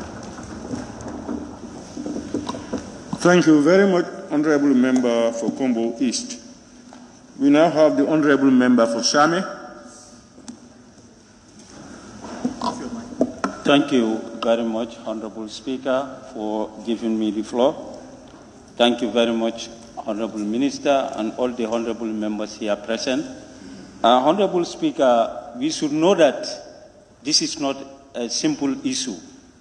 Increasing somebody's salary is not an issue thing. And there is nobody who will go against this, Honorable Speaker. We know. Nobody will go against this. But we are just going to look at how are they going to increase. This has been going on, saying that the government is going to increase salary. The government is going to increase salary. In fact, there was a new integrated pay scale which was out in the social media. So why the finance minister sit down up to an hour just to bring this? And you know that it is at the back of your mind that, or you make a promise that you want to increase salary. Now people are sitting down without a salary. Without a salary. I believe you should release their salaries. After, you can pay drawbacks to them. We are not helping them. What is 30% increment, Honorable Speaker? And honorable members, what is 30%? It's very, very, very minimal. Other speakers have stated here, we want a general restructure. What we are doing is survival of the fittest. Yes, anytime there is increment, 50% across. But we are not looking at the low earners. We are not looking at them. When we know that we don't have enough, we cut our coat according to our size. Honorable Speaker, let's do that. Let us factor low earners. Let us give it to low earners. Those who are earning more, let them wait for other time. It should be like that. We know that when salaries are increased, the basic commodities also will increase. 900. And we left out pensioners because we said they were paid 100%. And some of the pensioners also, they cannot in fact buy a bag of rice. And some of them are doing nothing. They are only relying on that pension thing. At least the pensioners should also be factored and leave the higher earners. Those who are earning high should be left out and indicate the pensioners. That's my opinion. Everybody here, you are entitled to your opinion.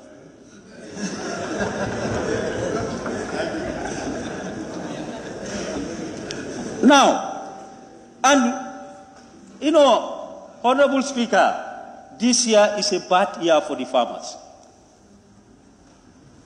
We are saying increase in salaries, but farmers are there without a fertilizer. They cannot afford.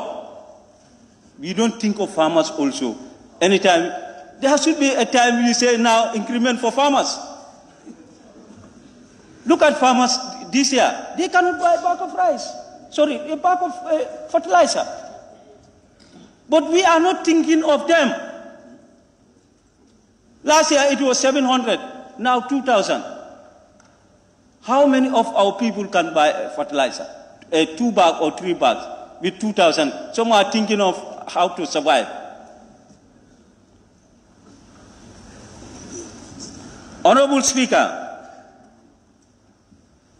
this is why I always used to say, and there are always cuttings. What I want to ask the Honorable Minister is that you make cuttings all the various ministries. Did you consult those line ministries when you are cutting those areas? Did you consult them within this shortest period? You are doing more harm than good. I don't know. How can we just go and cut things? I know when there is budget this thing, we call them, we discuss issues with them. With these short periods, you cut it. We are here, we are saying that yes, 30% is 30. You don't know what will happen. How can you just go and cut? You may cut an important thing there, which may affect the whole ministry. You don't know. Did you consult them?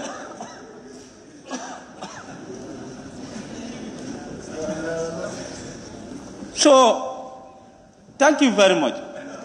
Honorable members, please let us not rush on this. Let them pay salary, please. They can pay them drawback. I believe that should be done. We cannot be sitting down here up to night. People are outside in the bush, they cannot have their salary because of this. We should not accept that. Let us look at this critically. And last but one, please, high earners, drop them and consider low earners. Thank you very much, Honorable Speaker. Thank you very much, Honorable Member for Same. I now invite the Honorable Member for Fonyi Jarol.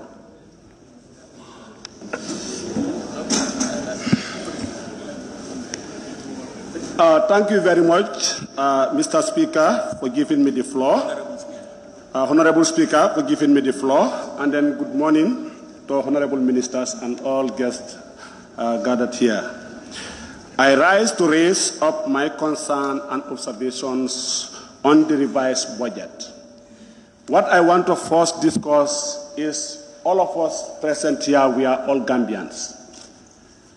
We differ here based on our appointment to offices and then our political affiliations. But what we have in common is the interest of this country. But are we ready as a nation to move this country? I would say no. We have leadership crisis in this country. Then, most of the speakers that spoke before me have already raised issues here. No one is against the revised budget because it's well designed, it's to serve the interests of this country, but we only have concerns on the implementation of the loans that we are taking. The low-income earners are definitely suffering in this country. Women are suffering. Farmers are suffering. School children are suffering because I'm a part-time lecturer. I was a one-time director. I one time served the rural people in community forestry management. So I know what it means to be a rural person. I made my investigations, like looking at the population of this country. Some will tell you we are already 2 million, some will tell you 1.8 million, whatever, we are almost close to 2 million. And then we look at our debt as it stands today. They said it's 89 billion as of today. I have to compare the past and the present. They said, some say 38 billion when Gamel left. That is combined 22 years and that of 30 years. Some will tell you 48. Whatever within this short period, 6 years, we are at 89, almost doubling the 52 years. This is what the investigation I have made. Just allow me, please. Somebody wrote it. I made the investigation. That's why I said some say 38 billion. We are here to discuss for the interests of this country, not personal.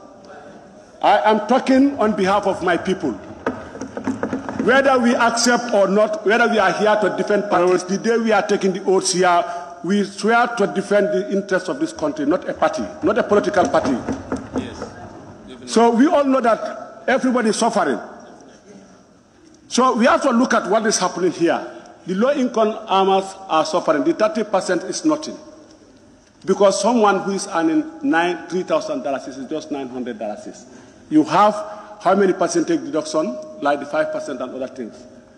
As we speak, even before we approve this revised budget, already the civil servants are yet to receive their salaries. They have already done borrowings. Pay them salaries tomorrow, they go and pay their debts. Nothing is left with them. So where are we helping them? How can we afford? So I mentioned leadership crisis. Some people may not like it, but that's the reality. I was one time a leader, and this includes all of us here. As a leader, we need to listen, we need to learn, to be able to engage people, to achieve development. Is that happening? Just board on a taxi. Just put your private cars and board on a taxi and hear the comments, whether you hear someone speaking positive things about what is happening in this country. Everything is lacking behind. We are not against the revised budget, but the implementation of the funds is where the problem lies. We take loans that are to be paid, and then it ends up into individual pockets. It does not impact the lives of the people. That's where our concerns are. We need to bridge the gap. It's not about salary increment, like what others are saying. It's about restructuring the salaries to bridge the gap. Today, if you say 50% across, it means the person who is receiving $40,000 in salaries is going to $60,000. One of the one who is paid $4,000 is only receiving $6,000. Look at the gap. And then the culture in this country is increase salaries on Monday. Basic commodities will be increased on Friday. A bag of rice will go up, oil will go up, fares will go up. We expect our securities to protect us. Example is given here, their house rent is $250. Even in my village, Foni, you cannot have a rent at $250. Much more the person who is just renting in the urban area. Where I was working as a director at the livestock, Abuko, they are even without mobility. Sometimes they have to come to me to borrow them a vehicle, or they have to hire a taxi to do their services. And we still expect that they will provide us proper services. This is why I say that we are not ready as a nation. We should stop defending political parties. Politics is over the day you are voted into office. You are here to protect the same people and fight for the interests of the same people. We should not be here just protecting because it favors where you belong to. No. Here where we all belong to is the country. We are not serving foreigners, but we are serving our own people. And it is our people who elected us to be here. I am not here to serve the interests of anybody other than the government people. But we have leadership crisis here, putting people in position who does not know their functions and responsibilities. And they're making the people below to suffer. This is what is happening in this country. But we will defend it because, yes, I belong to that person or that person is a friend. We have to look into this. We agree in the revised budget, but our loan is going up, our debt is going up. And then if I go by statistics, because if you look at what they are saying, our economic challenges, we fail to mention one challenge, corruption. It's another pandemic here. Because for the past years, we only hear the news, money is disappearing in offices. No one is held accountable. The only person who is held accountable, the person who steals $5, or the driver who gives $10 to the policeman, that guy will be on social media. We will start criticizing that person for collecting the $50. But the one who is taking millions in offices is just been maybe promoted to another position, or even made an ambassador. We should look into this properly if we want to move as a country. Gambia is going backwards. Whether people accept it or not, we are not moving forward. Institutions are dying. Almost all institutions are dying. Whether we accept the truth or not, this is what is on the ground. Nothing is moving in this country. We're revising the budget just to increase salaries, 30. Like what I said, everything is going to be increased. We are losing most of our businesses to the neighboring countries. Businesses are closing here. What are we doing to protect our businesses? And then Gambia is a tax-based country. We depend on the revenue that we collect. Institutions where we collect this revenue are the ones that are closing to go. Now we start taking loans and begging people who will be putting slaves on our necks. So I would say to people... Can you, Honorable Member for Fonyi Jaro, can you take a seat? There is a point of order on the floor. Okay. Honorable member? Who is one? Honorable Speaker, I withdraw my point of order because the honorable member time is already finished. Thank you. Honorable member for Fonyi Jarol, can you continue? I'll give you extra 20 seconds. Point of order. It's a distraction. Point of order. No. Point of order, Honorable Speaker. Point of order. Honorable member. Who is that? Point of order, Honorable Speaker. Honorable nominated member. Yes. Thank you very much, Honorable Speaker, for the opportunity. I'm raising a point of order on Order 18. Any member deviating from this standing order may be immediately called to order by the Speaker or by any other member, raising a point of order. The member is deviating. He's raising that the government is failed, the government is this. I think we should our intervention should be specific on the revised budget. Thank you. No, that's... Can I continue? That's not deviation. Honorable member. He's in line. Allow the Honorable Speaker to rule on that, please. I think the Honorable look for... Please. Order, please. There is no deviation in what I'm saying. This Honorable member, when an order is put, you sit down until I ask you to take the rise again. Yeah, I've had the member's point of order. The specifics of his point of order, we will allow the member to continue, but I have myself realized at a point when he was deviating. So, Honorable member, take note and continue, please. Thank you. You may call it a deviation, I'm not calling it a deviation, because the revised budget is getting into the lives of the people that we represent here. And what I said is clear. We are here not representing parties. We are here representing Gambian people, all of us. What we differ here is the way of our appointments to these offices. Some are appointed, some are elected, and then based on our political affiliation. Mr. Speaker, the 20 seconds has expired. Are you the Speaker? No, they don't want. This is our problem because we don't want to hear the reality. Please. You don't want to hear what is real on the ground. I am here speaking on behalf of my people. I am not here to when satisfy. People interrupt, you sit down until I call you back. They are interrupting my... Don't argue with members. You will always be given a chance to speak. Now round up, honorable member. Just round up for 10 seconds. Get up and round up. Not, let me just say thank you because the people don't want to hear the facts. Honorable member for Fonyi Jarol, thank you. I now have the honorable nominated member, Fatoumata Jawara. Fatou Jawara. Thank you very much, Honorable Speaker, for the opportunity. I will begin my intervention in the loan component. Honorable Speaker, I think we must commend the government and the Minister of Higher Education, Research, Science and Technology by venturing huge amount of loan into our educational system. Point of order. Point of order, Honorable Speaker. Authority.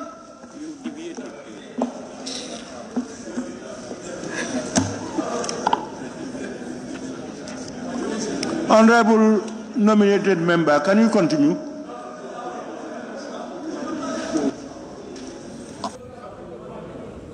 Honorable nominated member, can you continue? Thank you very much, Honorable Speaker. They want to distract me, but it will not work. Honorable Speaker. Observation, please. Honorable nominated member, observation, please. I want to observe you. Thank you. I think you're getting it lost. We are discussing on the revised budget and not the loan aspect. Please. Thank you very much. It contained in the budget, the revised, but it's okay. I will still continue with the revised budget. Thank you for the opportunity. Honorable Speaker, I think we need to commend the government.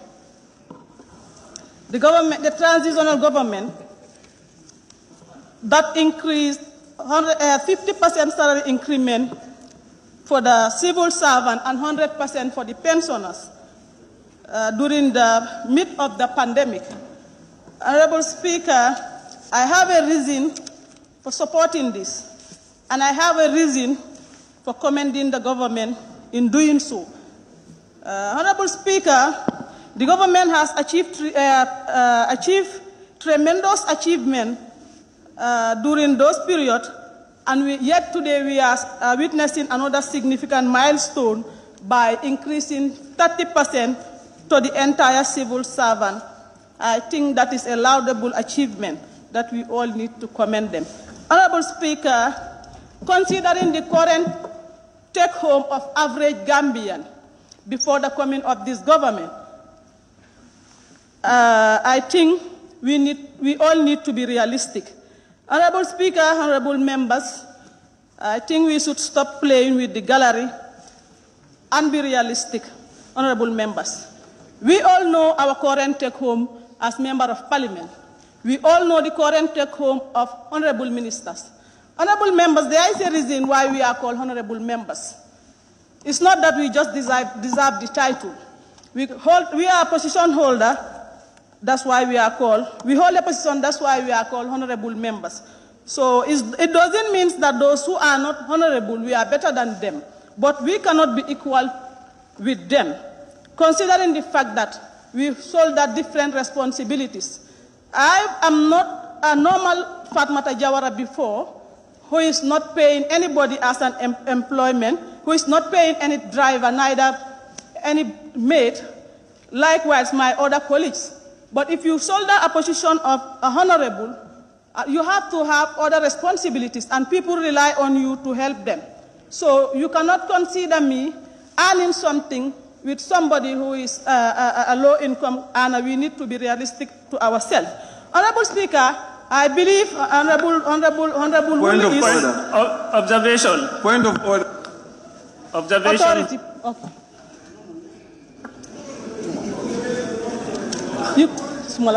Honorable members, the observations you are making can only be allowed by the member taking the floor. The point of order, who is, yes, please. What's your point of order, Woolley is? Honorable Speaker, as per our standing orders, 29(5), no member shall impute improper motives to any other member. What we are expressing here are our opinions, and people should not impute any motive to that. That is my point of. And the honorable member is saying we should not play to the gallery. No one is playing to the gallery. We are expressing our opinions. That's what I want to express. Thank you. Thank you very much, honorable member. Honourable member, wait until the point of order is cleared. Let's not misconstrue the two things. To impute, meaning to somebody speak, and for somebody expressing an opinion on an issue are different. Many a times parliamentarians will make statements that goes to show either the other side or somebody behaving otherwise, believing that to be so. If we want to take all those things as imputing something into somebody's statements, it makes parliamentary work most difficult. So to that end, I am ruling it out as point of order for this particular issue. Speaker. And can the honorable nominated member continue, please? Observation. Thank you very much, honorable Speaker. Honorable member for Woolly is, thank you very much. I think I must apologize because I respected this institution and I want everybody to respect this institution. I apologize and I proceed. Honorable Speaker, thank you very much for that ruling. Honorable Speaker, members also raised concern about the issue of fertilizer, that there is high cost in the fertilizer. But we all have a budget in our house. should we just say that we don't have food in the table, so we should not send our children to school? Though the fertilizer price is high, but we know what the minister read and what he explained to us in the caucus, so I believe that should not be a case for concern. Considering the 30% also, we should understand that we cannot bring our economic into its need, because we don't have we are not financially strong to increase it into 50. So let the Assembly know that this is just the main course. The starter is coming come December, inshallah, and I'm calling on all honorable members to support this and to be sincere to our electorates and to be reminded of our oath that we took here. If we are saying that high-income earners are earning this, we all know what we are earning as honorable members. If I told that we still want the low-income earners to have a better living, let us forgo with the part of our salary and we take the half payment so that we can help those things. Hence, we are game changers. Thank you. Thank you very much, honorable nominated member. Honorable member for Kiang East.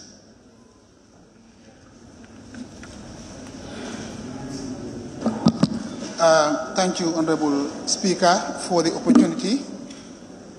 Honorable Speaker, the task we have in front of us is very important because it deals with the second most important document in the country apart from the Constitution, the appropriation bill. This one, the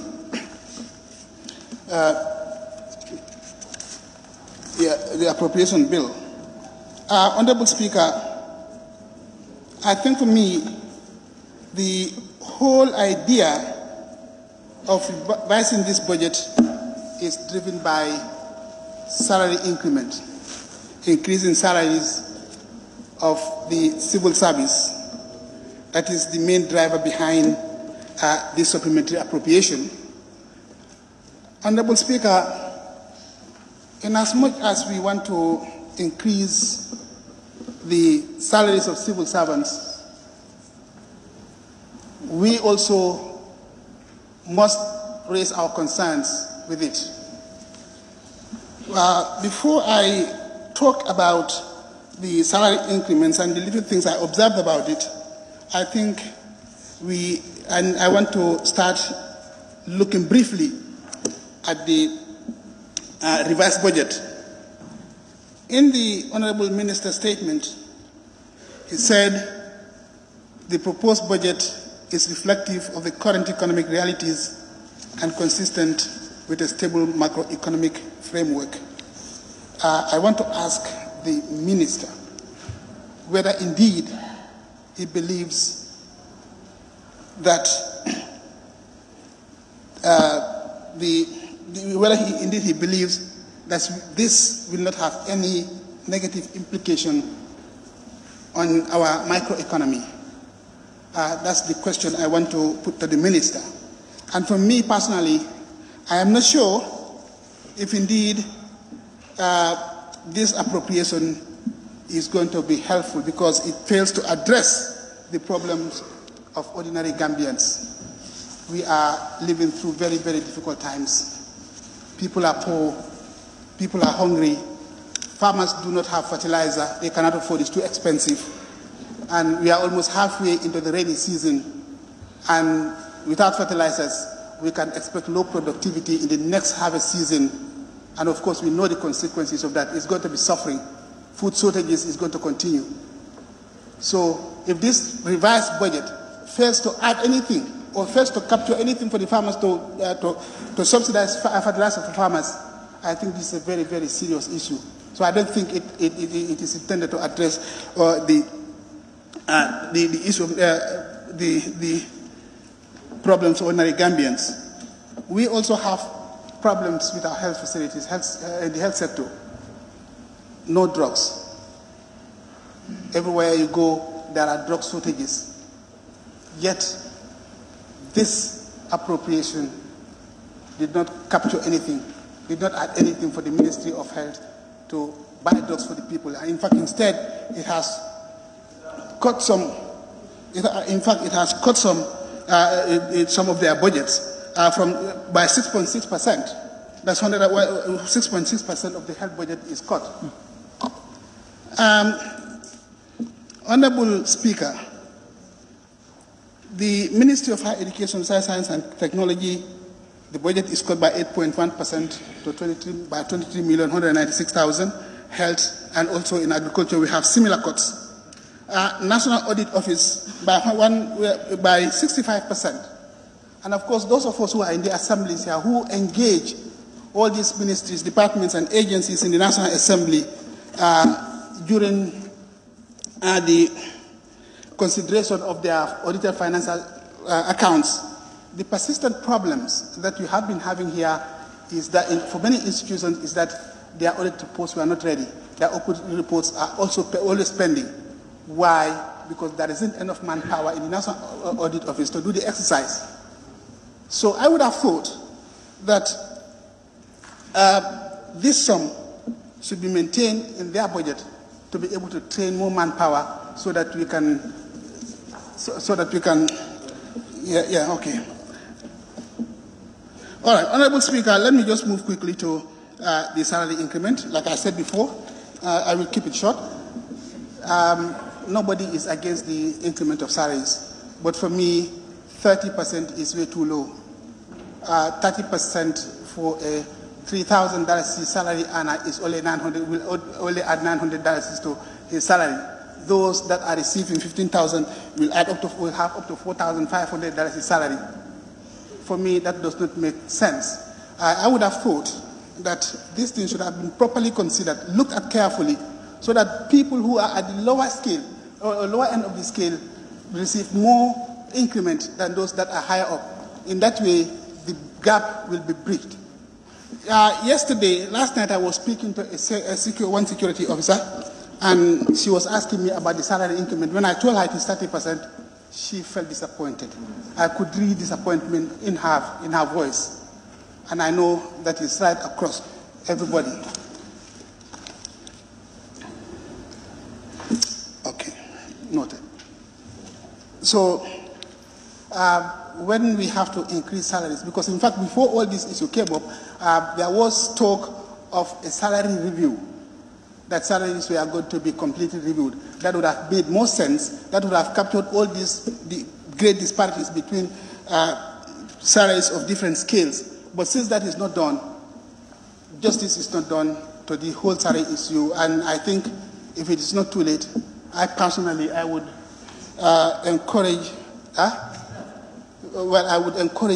the Ministry of Finance to go back, take these things back, look at it, revise it, even if they have to pay salaries for this month. Let them pay salaries for this month. Then after everything is sorted, then they can just pay the outstanding balance. That would make more sense.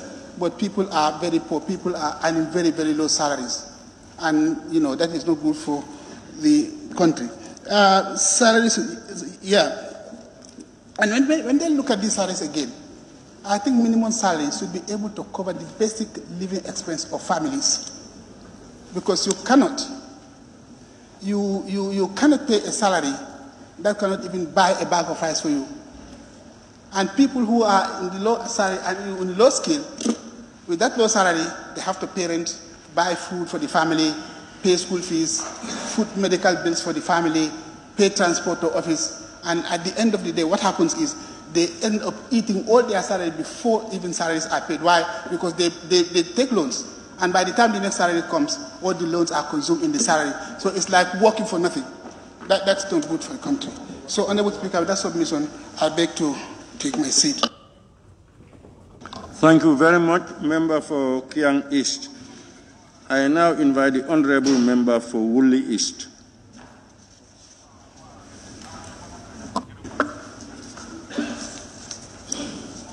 Thank you very much, Honorable Speaker. And I thank the Minister of Finance for the effort that he and his ministry has put into this salary revision. I believe that the government wants a non-recurring budget revision, not a recurring one. And that is just during this temporary period to adjust certain things so that they'll be able to move on. Honorable Speaker, I earlier told the former minister that the 2022 budget was not realistic. And the fact that the budget could not be implemented halfway shows you that the previous one was not realistic. So when we are making budget, we should make it realistic. What is the use of, what is the meaning of putting 20-something billion when you know that you have only capacity to collect 15 billion? And then all the departments, ministries will be clamoring to get something from the ministry, and they'll just be handing over half of what they demand. Why don't you become realistic? If you are not realistic, we'll continue to do this revision continuously. And I believe that the minister may come back again for another revision. Don't be surprised. Honorable Speaker, the minister told us in clear terms, without mentioning the right words, that we are in a bankrupt economy. Our economy is bankrupt. We cannot continue the way we are continuing. Because if you look at all the things that he has said, that's a recession. And what they are trying to bring here is austerity. It means that what we should be doing is to tie our belts. But we are increasing expenditure. For me, that's what I cannot understand. Where people should tie their belts, they are increasing their expenditure. And if you increase the expenditure, you are increasing the hardship of the ordinary person. Honorable Speaker, if you see that he said in his introduction, the resulting effect is the growing poor performance of domestic resource mobilization, affecting all oil-related taxes, as well as putting increasing pressures on government spending needs. They are not collecting what they should be collecting, but we are increasing what we should be expending. So that is one anomaly. Honorable Speaker, the minister also said, in 2022, initial growth forecast was estimated at 5.8%, largely driven by a stronger private remittances flow to support construction and domestic demand. And he is saying that is not the case now. That is also not happening. If you go on, he'll tell you on the agriculture, he's saying it is not growing. That's what the minister is saying. So the economy is not growing, it's going back. Also under tourism, he's saying it's not improving, it's going back. Inflation, he said, is getting higher and higher. Before he came to this position, it was something like 9 point something. Now it's 11 point something %. It's going higher. If you look at the overall outlook of the economy, he's saying it's going from bad to worse. That's what the minister told us here. It's going from bad to worse, according to him.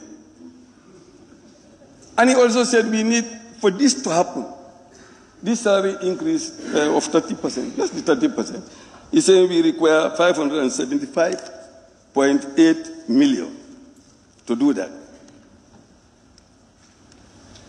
So if you go on, you'll see, when it comes to debt, I want to ask the minister, what have you actually done?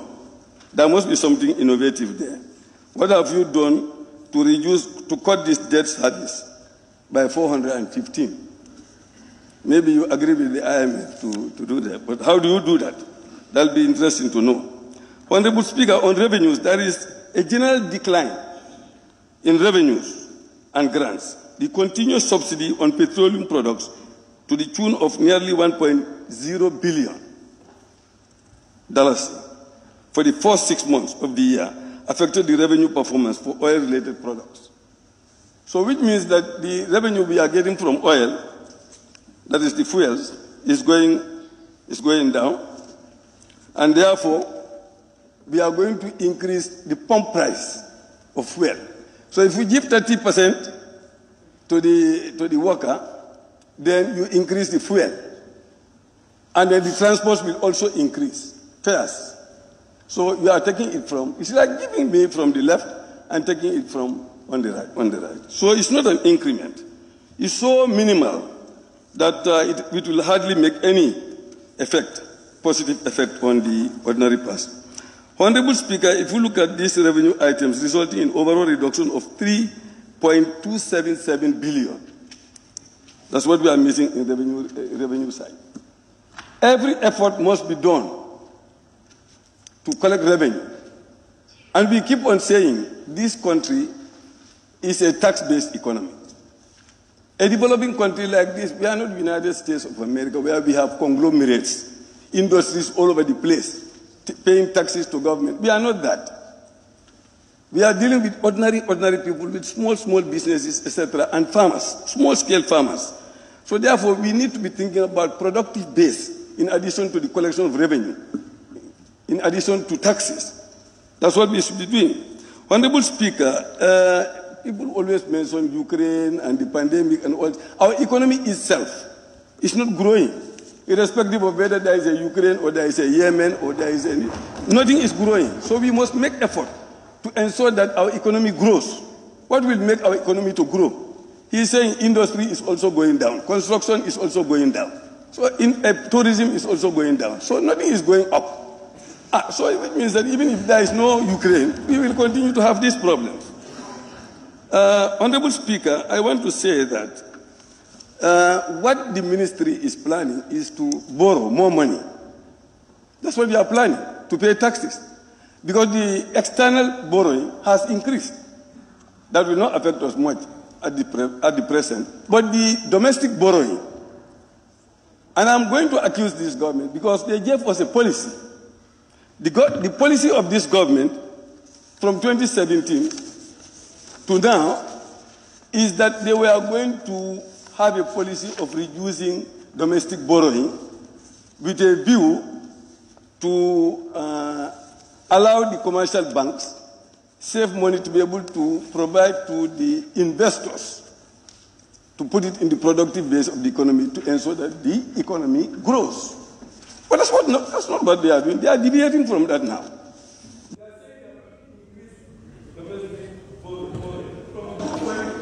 Honorable member for Woolly East. No, my time is not up. Except your time is up.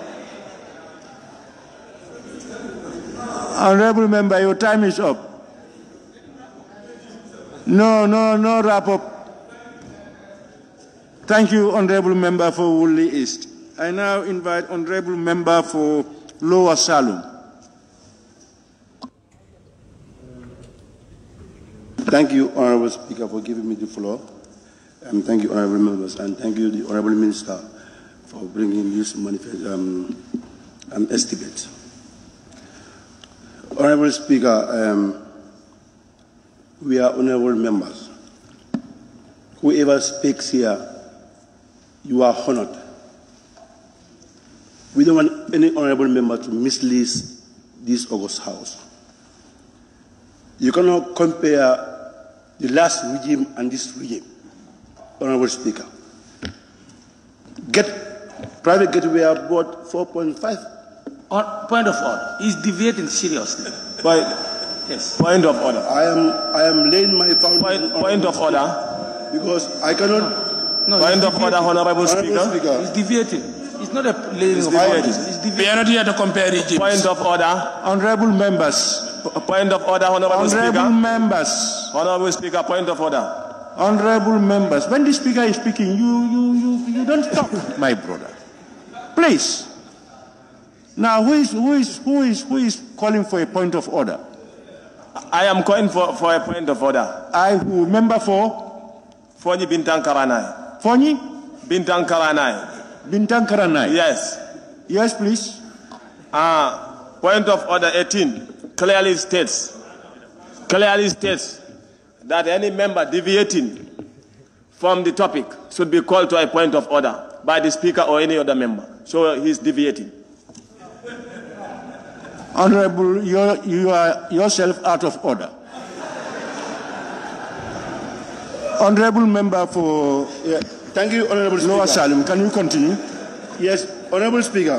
The reason why I was trying to lay my foundation, because Honorable Members speak on the debt services, the last regime and this regime. This is why I was trying to lay my foundation. Let's be frank. What brought us here, let's talk about it. And leave all party affiliations down to the gate. Honorable Speaker, we are here for the public service, this increment and other things. Honorable Speaker, I have an observation on this issue. Those income earners should be well treated, Honorable Speaker. I don't know whether the Honorable Minister has made a thorough investigation on the market pricings, rent houses, and other stuff.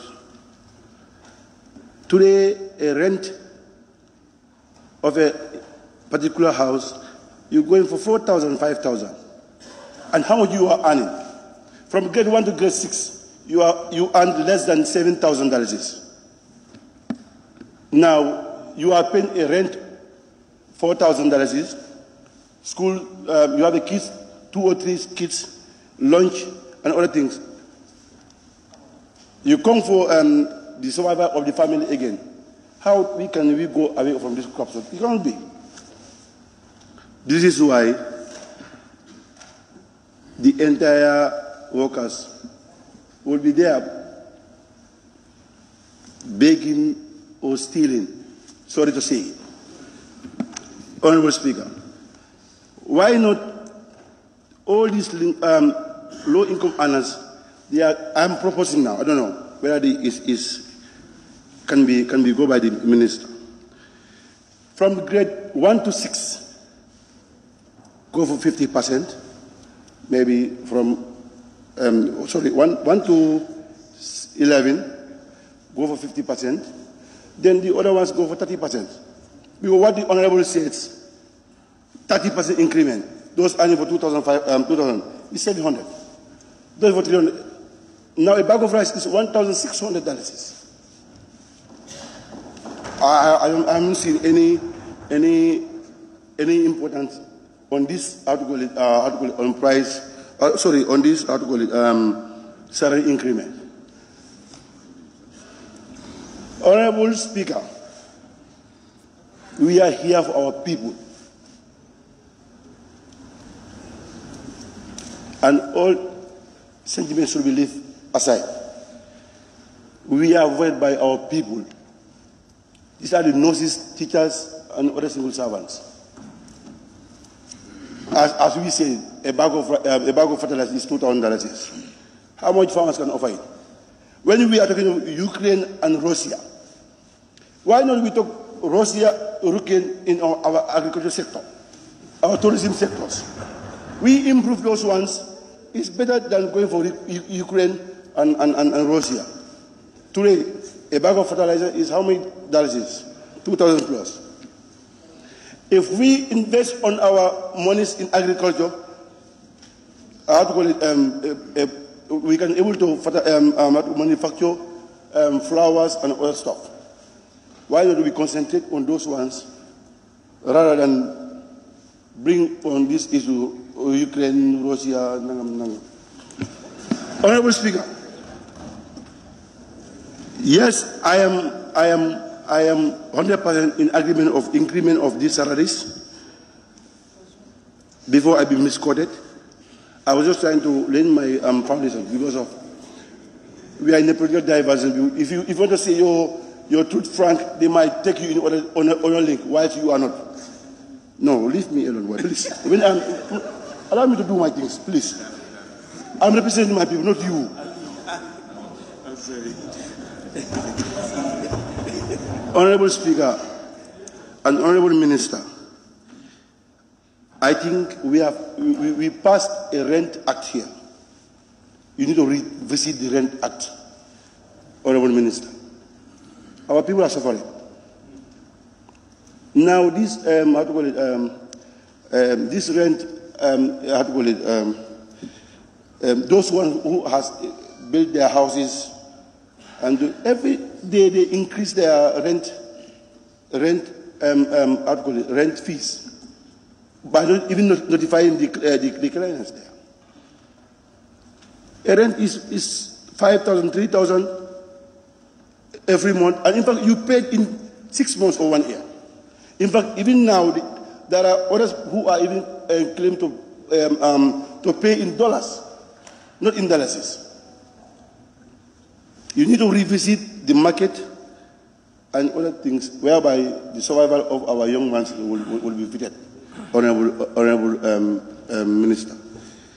Yes. Again, where we also tap our funds, there are leakage of funds also in various institutions. Let's be frank to each other here.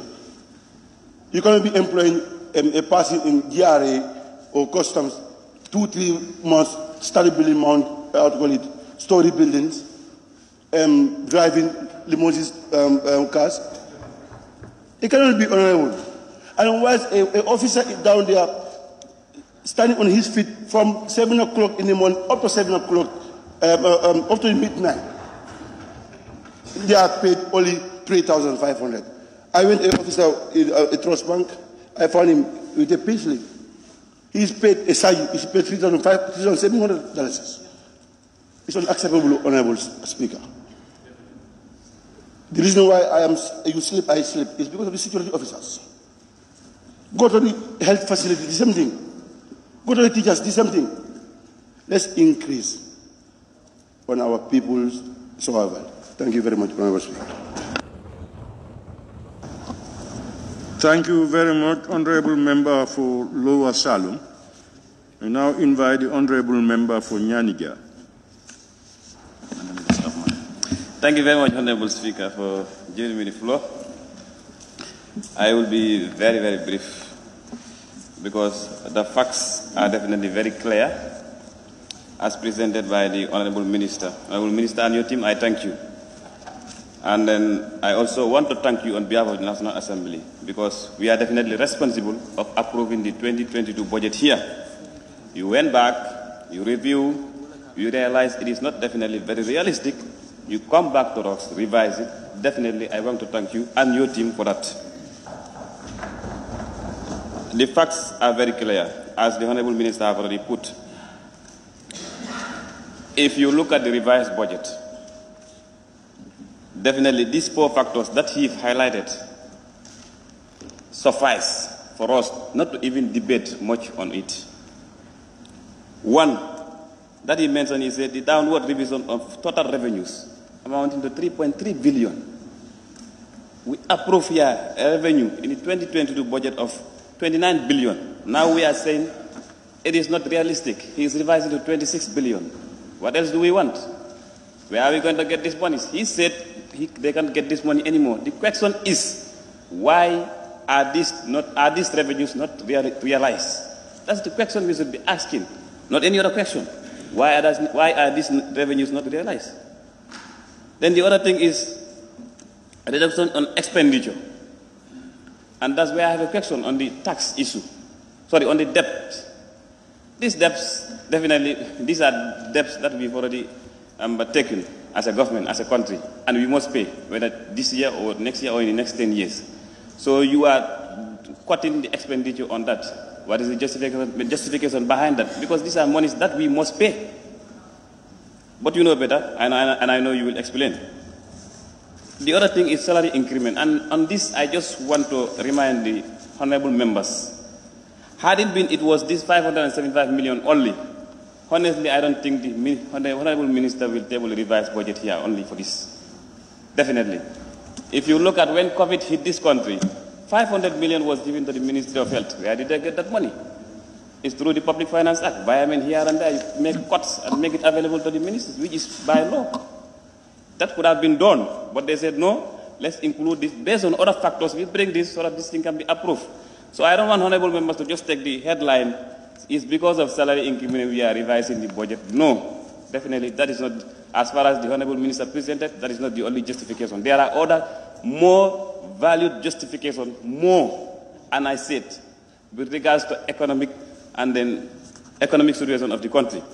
So definitely, let's face the facts as they are presented to us and be realistic. Honorable Speaker, point of observation, please.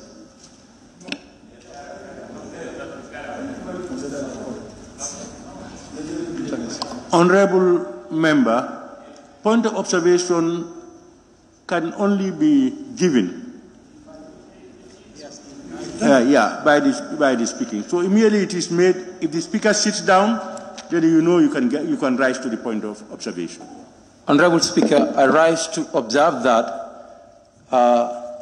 we really know that the reason for the revision is not based on the salaries increment alone. This is why we made our submission on different areas, on debts, and as well as the cuttings that were made from various ministries.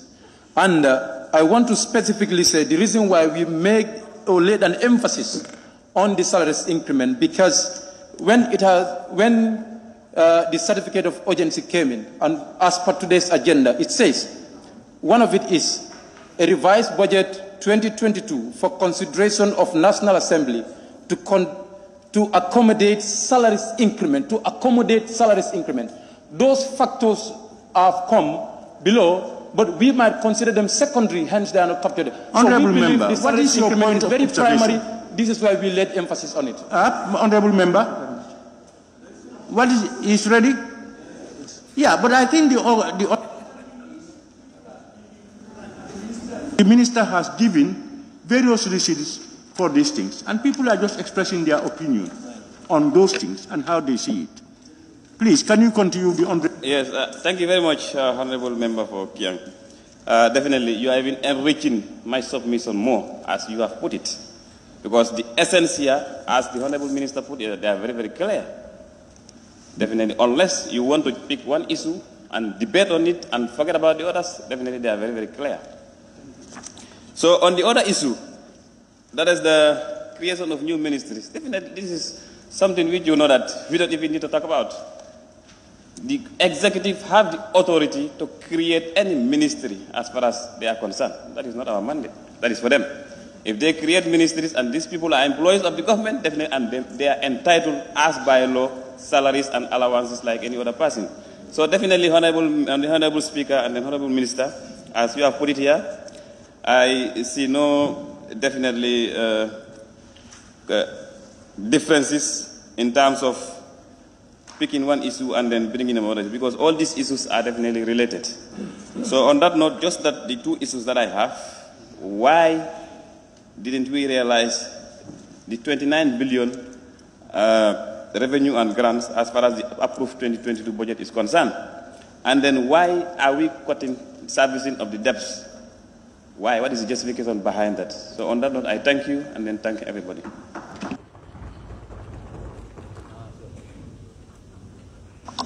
Honorable members, let me remind you, this timing is tied to your microphones.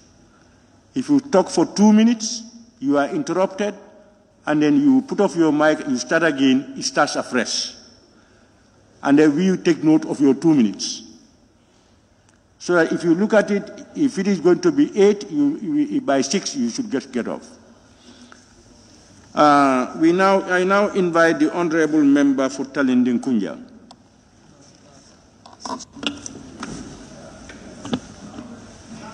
Thank you very much, Honorable Speaker.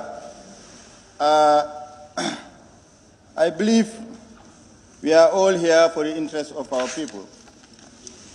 And I, for one, I am not against the government, neither am I in for the government. I'm in for what impacts positively for the people of this country. If anything is brought forward here, that will go a long way to address the needs and concerns of our people, I, Honorable Musa Baji, will support it. But if it goes otherwise, I will raise my concerns and objections. It is in that light that having listened to Honorable Minister's submission, that I beg to differ with the reasons advanced as to this budget revision. Like, let's start with inflation. Like, For instance, inflation has been here for some while. And then we cannot see that it is a tangible reason to curb inflation while increasing salaries.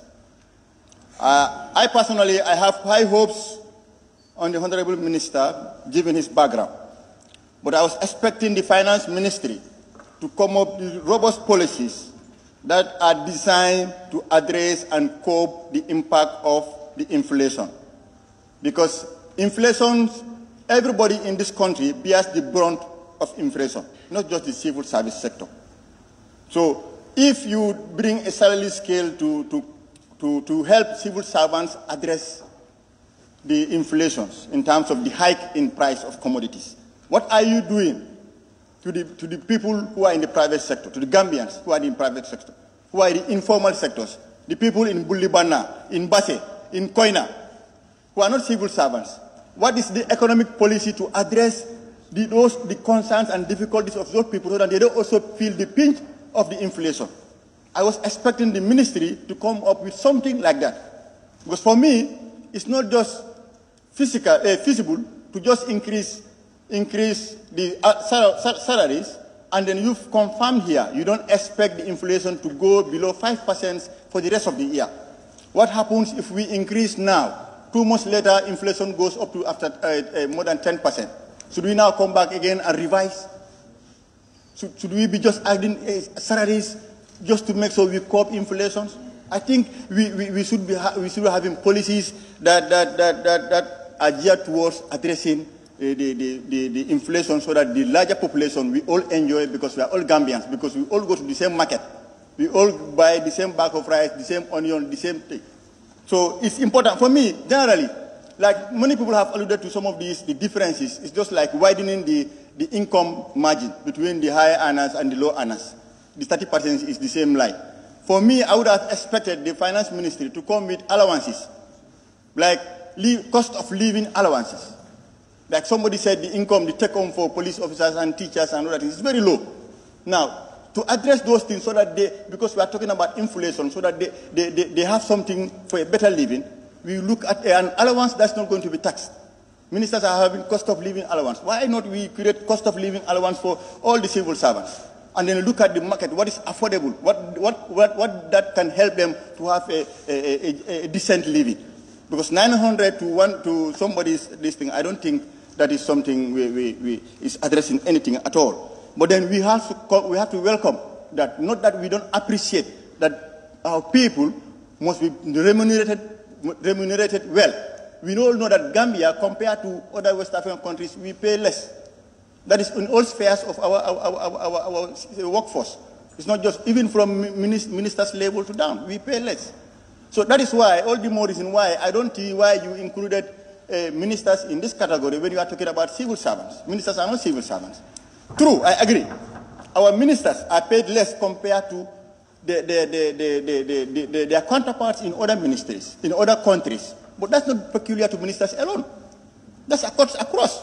We have 3 organs of government. Even the president's salary is not comparable to the presidents of Macky Sall or other things. Our speaker's salary is not compared to the speakers in other countries. Our judges, and so I think if you addressing those things in terms of this, it should be holistic. It's not going to be selective. That's the approach I was expecting from the ministry.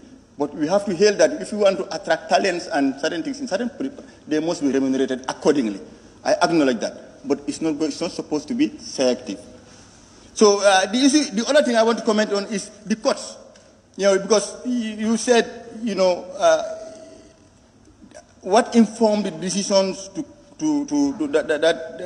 you arrive at certain percentages? Because I've seen vital ministries whose budgets are very small, and they end up being cut more than even some ministries that are having 1 point something billion. Like, for instance, National Audit Office, 193 million. You end up having 23% removed from their this thing. Whilst the Ministry of Finance, that is 1.3 billion, is just removed 14%. What informed those things? And then you have local government ministry. I want to note here that successive governments from colonial period do not take this ministry seriously. And then I am in that committee, in the standing committee or Select Committee in the National Assembly, we know the difficulties that ministry is facing. So I don't know what informed this decision to cut, with this mega budget, 281, you remove 31% from their budget, while the Ministry of Finance is having 1.3, you remove 14%. So I want to also, this gives me some worry. What are those vital services that are cut from this ministry? What negative impact is it going to affect in their ministries? Because I was happy that the revised one, the previous one I received, Ministry of Health recently I received a revised one, they have been added. That one is a good one because I don't expect anyone in this time of this country to cut Ministry of Health. You understand? So I want the ministry to elaborate on the Minister of Finance to inform this gathering what informed their decision to cut lower ministries that have lower budgets with higher percentage than even ministries that have higher listings. Thank you very much, Honorable Speaker. Thank you very much, Honorable Member for challenging. I now invite the Honorable Member for Latrikunda Chabiki.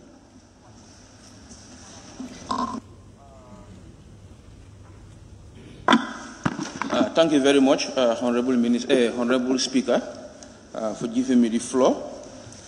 I also welcome the Honorable Ministers who are present here and their technical staff. I also welcome the media that are present here right now. I will not also forget the National Assembly staff, the technical staff, who are behind this wonderful coverage. Now, Honorable Minister,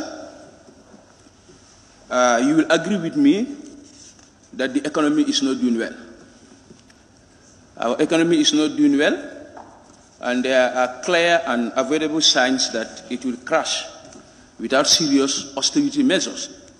For me, I was thinking when you come to this National Assembly, you are telling us more of austerity measures than going into issues that we don't understand. Why I say we don't understand, some National Assembly members did not pick their documents from their pigeon box 2 days. They pick it this morning. And also, when they pick it, they just place it in front of them. They are not even reading it. I don't know how are they contributing to this debate. You are giving a document you don't read. You come here just to wait until it is time for you to raise their hands up. You raise your hand up, which is very unfortunate. Now, Honorable Minister, you inherited and presided over the mess, and in my opinion, you want this parliament to make it more messier so that we can be the scapegoat. That is why I will urge this parliament to tell the Honorable Minister to submit a comprehensive fiscal reform before we can bless this appropriation. We are not doing this for anybody, we are doing this for the country. That is why I know you inherited the system. That is why yesterday I tried to speak to the former Minister Mamburenjai. I called all his line. I called a friend who told me that he's outside this country, because I wanted to get more clarity from him before you. But unfortunately, I was not able to speak to him. I'm going to blame you just little, but I'm not going to blame you more. I'll blame even the National Assembly members who were here before. Why do they approve a budget? Honorable Speaker. Why, I'm on my legs, Honorable Member. Why do they approve a budget that they know was very false and very unrealistic? Honorable members, please stop murmuring. If you have a point of order or something, use your mic and make it clear. Please. Honorable Speaker, point of order. Point of order 86, Standing Order 86.7. The debate on the motion shall be confined to the estimate and explanatory statement together with the report, finding and recommendation of the Assembly Committee and the Finances and Public Account Committees in consolidatory report in the Assembly Committee consideration of the draft. So the Honourable Member is really deviating from the business before. I'm not deviating. Assembly. I'm not deviating. Honourable Member. Maybe you're not understanding. I'm not deviating. Honourable Member for Latrikunda Chabe, can you take your seat? Put off your mic. Yes, Honourable Member. Speaker 7. I mean Listen, Honorable Member. Yes. What issues has he raised that is not in order? Honorable Speaker, we heard the Honorable Member vividly trying to blame the former National Assembly members for approving a budget that's not sustainable. And which is not true. Thank you, Honorable Member. Honorable Member, that one is specific. You know, you don't apportion, you are not a member of the National Assembly. The members here consider it in their best, according to their best interest. Then, so you cannot just come and then make that blatant statement against all of them when you don't have the facts. Honorable Speaker, I have the facts before me. That's why I'm speaking like this, because they were the members who approved a budget that was unrealistic and false. I'm just trying to give you generally what I was trying to say. Honorable Member, you are not here to apportion blame to former National Assembly members. Thank you, Honorable Speaker. Thank you very much. Please, when I'm talking, sit down. Honorable Member, we are not here to argue.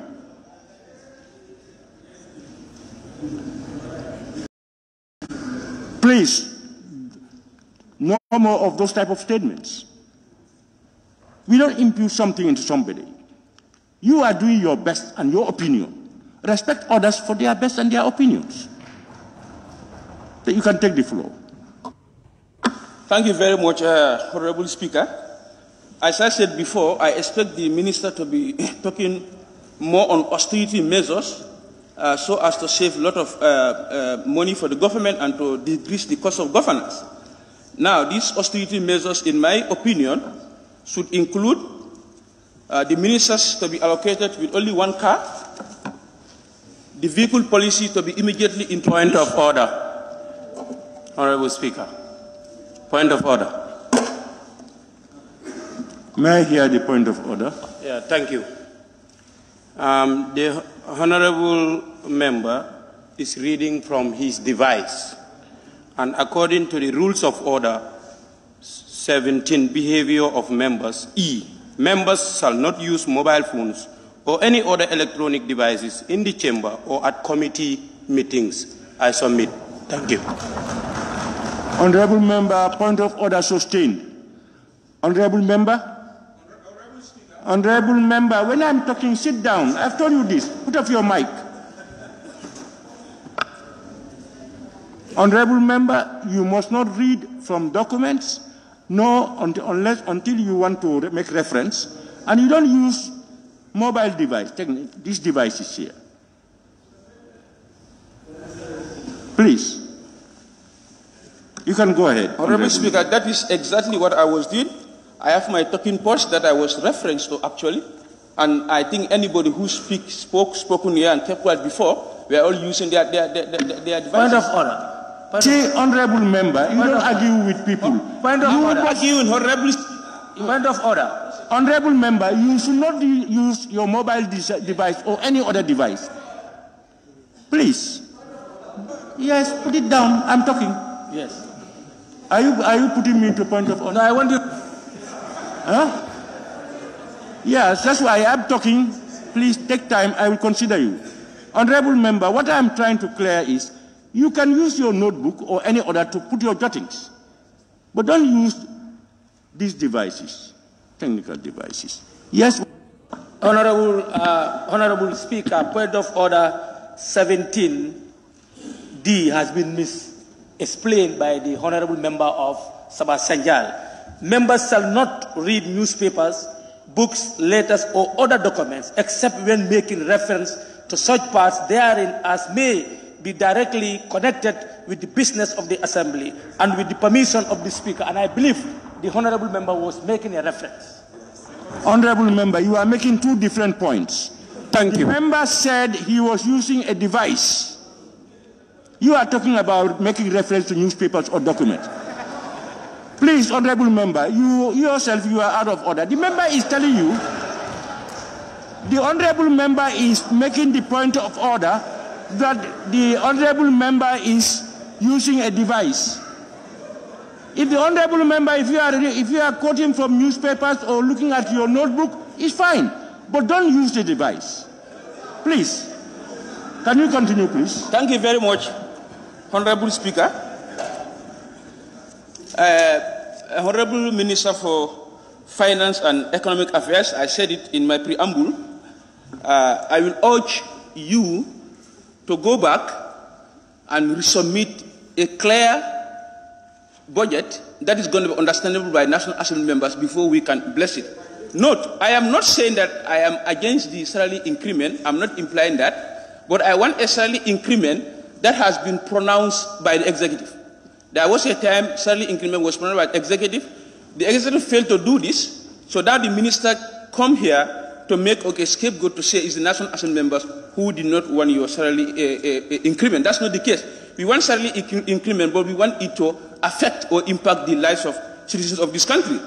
The government, this government, in my opinion, lacks economic wisdom and fiscal prudence to generate growth in the Gambian economy.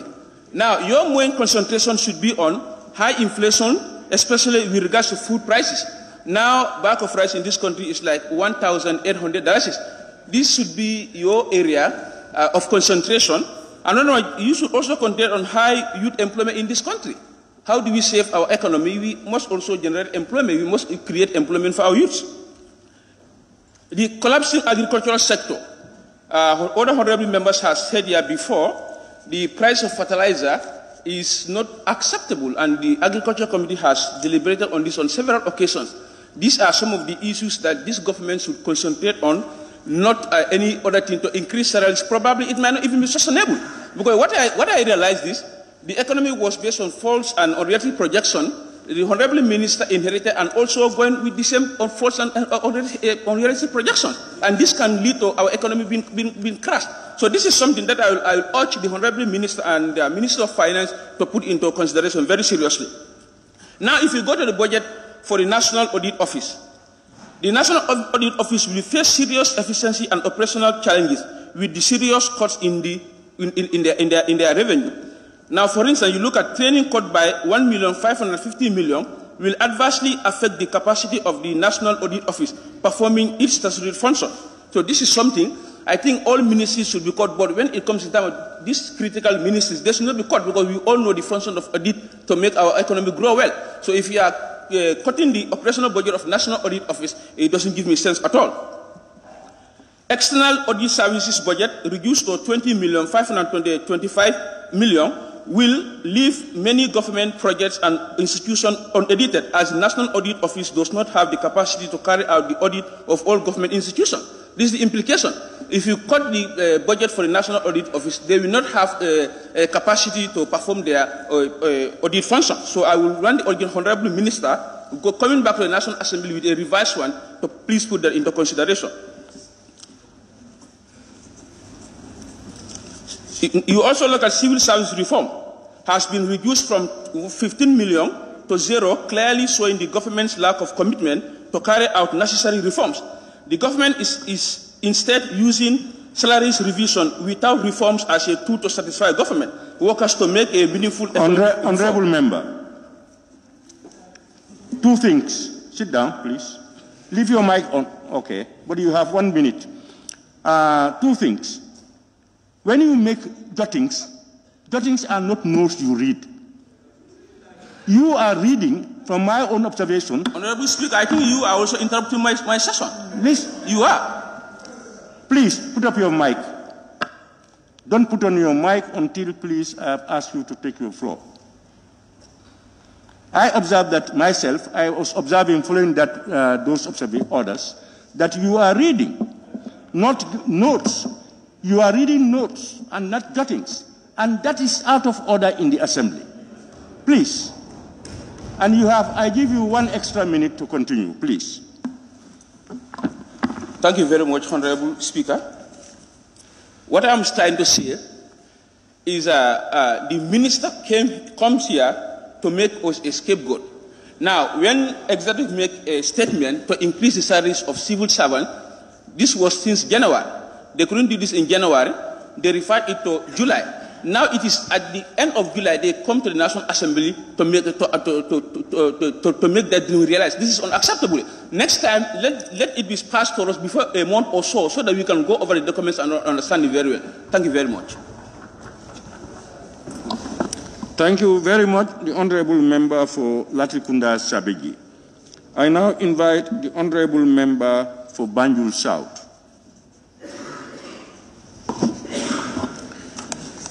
Thank you very much, Honourable Speaker, and also thanking the Honourable Minister for Finance for bringing this document to us.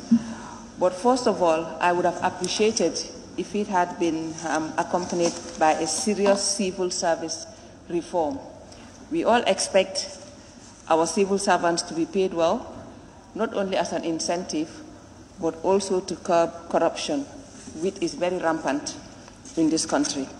I would also have loved to see it bottom up, because we all know that obviously the disparity is wide.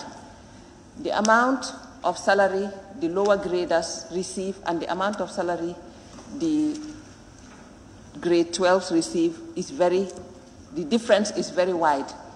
And it would have been lovely to see that the lower graders were increased at least by 100%. We've all seen the salaries increased last year, but that might not be enough considering the world global crisis we are in now. It is not only peculiar to the Gambia, it is worldwide. So no sane person would say no to salary increment of civil servant, but at whose expense? We have all seen from November, December, when we discussed the last budget, I particularly did not even contribute to that debate because I saw it as unrealistic.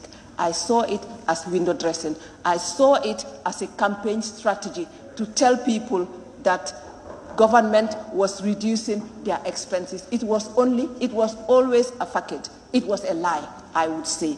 It was untruthful. It was misguiding the Gambian people to win elections. Just some parliamentary, Honourable Member. Honourable Speaker. And, okay, I will take that back. I've already said it. Okay, but what I am here to say is that it is a good move by the government, but we expected it to come with civil service reform. It was a campaign promise which was done before the 2022 budget was approved. So my expectations was, since it was deferred until July, at least to have factored it. But probably the reason it wasn't factored, I was also assuming, giving the government the benefit of the doubt, that they would come with a true and realistic service, because we all know that there are many ghost workers, as was claimed by the government. So the fact that this increment was due in July, I gave them the benefit of the doubt and thought that they would have done their due diligence expense. Yes, are we going to fund a civil service that is bloated with no genuine figures? Are we going to service and increase salaries of ghost workers? Or are we going to increase salaries of genuine Gambians that deserve it? In that case, I would recommend that from the ministers, probably to grade 12, is increased by 30%, and the rest at least by 60%. That way, they would feel the pinch of the salary increment. Because as we speak, if one would go home with even $4,000, a 30% salary increment would do nothing. But again, I would applaud the government for coming up with this thought, because anyway, the ones that you think of the betterment of your citizen, it's a good move. But then again, is it genuine? I always ask myself. It was a campaign promise. And we've all heard His Excellency on TV say that when you campaign, you can say anything. Was it with good intentions that he made this promise? Or was it only cynical to win elections? Again, it's a cause for concern, and it is for the Gambians to see the truth and to see through His Excellency. But again, I would applaud it, and I would look forward to this government coming up with ways of increasing the revenue of this country. Because like you've mentioned, you said the predicted income is not feasible. And it's, the total expenditure and net lending is revised from the estimated of 32.2 billion in 2022 to 31 for the revised budget, which is good because we are trying to cut our costs according to our size. But then again, we do not only need to look at the expenditure, we need to look at our income. How much difference is it with the income? And also thinking of coming up with 2 new ministries. It doesn't make sense. Like somebody said, if we are tying our belts, we need to tie it according to our size. Is there a need? Is it a necessity? If we are saying that there is world crisis, I think we should be more judicious with the little income, with the little resources that we have. Pay everybody well, but don't bloat don't bloat the pay list. Because adding new ministries, is it necessary? I ask myself, if it is necessary, then why not? But if it's not, then there is no need. But once again, I would applaud it and try to look at ways and means of how to increase our revenue. We've all seen the GRA mention that they have received, I can't remember the exact figure, but is that sustainable? Will that also cover the government expenditure, the increase in expenditure that this salary increment would incur? So thank you very much, Honorable Chair, and thank you very much, Honorable Minister, and congratulations with your new move. Thank you. Thank you very much, Honorable Member for Banjul South. I now invite the Honorable Member for Lower Fladu West.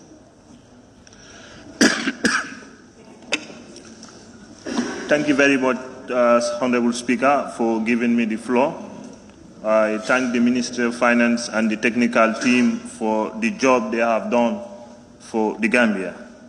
First and foremost, I want to tell you that a member of Lower Fladu would wish to have 100% increment on civil service salary, because we really concerned in the sense we are asked more questions about this salary. So if you made effort at least to bring in 30%, we are grateful. And I am telling you, at my own level, it's been endorsed. Coming back, I'm more concerned about this salary increment. From 1997 to 2017, it was only 5% increase. So I thank this government of the day. In 2018, 50% was increased.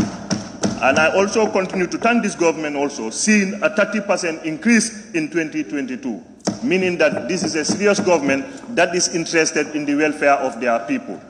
And the Minister of Finance tells us that based on the look that they have made, it was very difficult, because here we have to look at the sustainability, because we all know salary is one-way traffic. Once you increase salary, it can never go back. So increasing this 30%, I believe the minister have rightly told us that this is sustained. One thing I also applaud, there is a swift increase in agriculture in the Ministry of Health. We all know the issues that is happening. So meaning that they judicially looked at this revised budget and then did justice to it. Although I have a little concern on agriculture. Currently, the people of Lower Fladu, that is the food basket of this country, are using the hard way, like they use the barrel to hit, to get these rights during their post-harvest loss is very high. So that cut is what concerns me. But apart from that, I feel this is a serious government, and I believe, member of this assembly, nobody will doubt for this 30% increase. I am telling the ministry, hopefully this is already endorsed, because the civil service are all listening and looking at us, and we are representing them. And I believe that there will be a steady restructure, because if you look at the social media speculations, there are a lot of grading systems that we have put on media, but which really affect the life of the people. We know that any serious government would want to satisfy its workforce, and the workforce is the civil service. So this is a route towards satisfying that. So I think we need to thank this government of the day for the wonderful gesture that they have looked at the civil service. We know still now this civil service is underpaid. We know that. But this is only at this time that you can see the dollar and the euro matching, meaning that there is serious economic crisis in the world. So that will not leave Gambia out. I wish the president would have loved to see that everybody is paid 100%. But is that feasible? The Minister of Finance is here before us to tell us that this is not possible. So as Member of Parliament, for the fact that we want salary to increase, but we are also cognizant that we want something that is sustainable. Okay, going back to the issue of loans, and I think the Ministry of Finance should be commended. They have put measures. According to his deliberation, they have instituted a directorate. This directorate is going to look at our revenue. We understand that there are a lot of loopholes of revenue leakage, but they technically work very hard to ensure that these loopholes are going to be addressed. A scenario was made looking at the Bamba-Telda-Yelitenda bridge in June 2021, 20 million. And now they are telling us in June 2022, 43 million. I think the Ministry of Finance and his team need to be commended for the good job that they are doing. So on that note, I thank all of you. Thank you. Yes, thank you. Thank you very much, Honorable Member for Lower Fladu West. I now invite the Honorable Member for Central Badibu. Thank you, Honorable Speaker.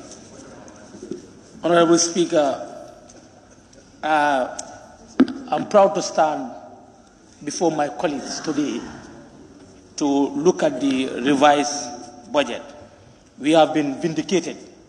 We stood here, we told the former minister the budget was not citizen-friendly, the budget was not directed in the way that it would earn revenue for this country.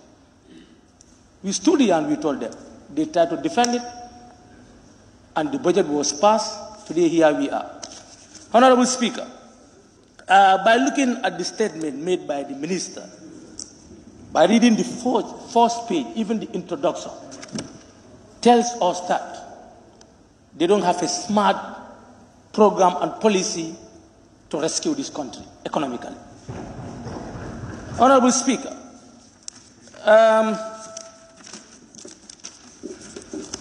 there is increase in the debt of GDP ratio, and the physical space has been reduced. The minister presented the budget as in the form of a whole, and at least 6 months have gone. I expected the minister to tell us the expenditures and the revenue within the past 6 months. But that is not given to us. Who is aware of it? Can you help me? Yes, you can help me when your time comes. Honorable Speaker, looking at the macroeconomy, the way the budget is presented to us, I see it as a form of misdirection as far as the Gambia economy is concerned. Honorable Speaker, the minister is telling us that the other avenues where the country should earn, they are in serious trouble. COVID-19 is not in fact gone, it's here with us. We talk of Ukraine, Russia, or I know even Badibungas or Kiangas, when they don't have food, they will blame Ukraine and Russia now. When there is land that they can farm and get at least something to eat. But the problem is, Honorable Speaker, if those are real things on the ground, why are we not trying to downsize some of the ministries that are existing? But instead we went further to come up with new ministries. I know the personnel maybe from ministries of finance or other ministries to supply them. But when you look at the operation cost, that's going to affect your economy, your income, Honorable Speaker. Honorable Speaker, bringing this revised budget towards this assembly, we all expected it to be only on the civil servants. We don't expect ministers to be part of it. There is no between us and the ministers, and we want your progress. But the country is suffering economically. We are all complaining. The civil service, they are complaining. Now the ministers also want a package in this. I think honorable members of the House, ministers, and other sectors, they should give chance to others. In fact, we can go into our budget and your budget, we try to see if you really mean to help the lower earners and the civil servants, then we need to look into the budget. And we can still cut somewhere. I told you, but you said your economic godfather, IMF, told you that it's not possible. This was what we had, but it's possible. If we really mean to save this country, we really mean to bail out, we can do it. All of us, from the president to the last man, we need to sacrifice something. But we don't mean it. We always cry about the low earners, we cry about the farmers, the poor people, but instead we all know our take home. Let's play.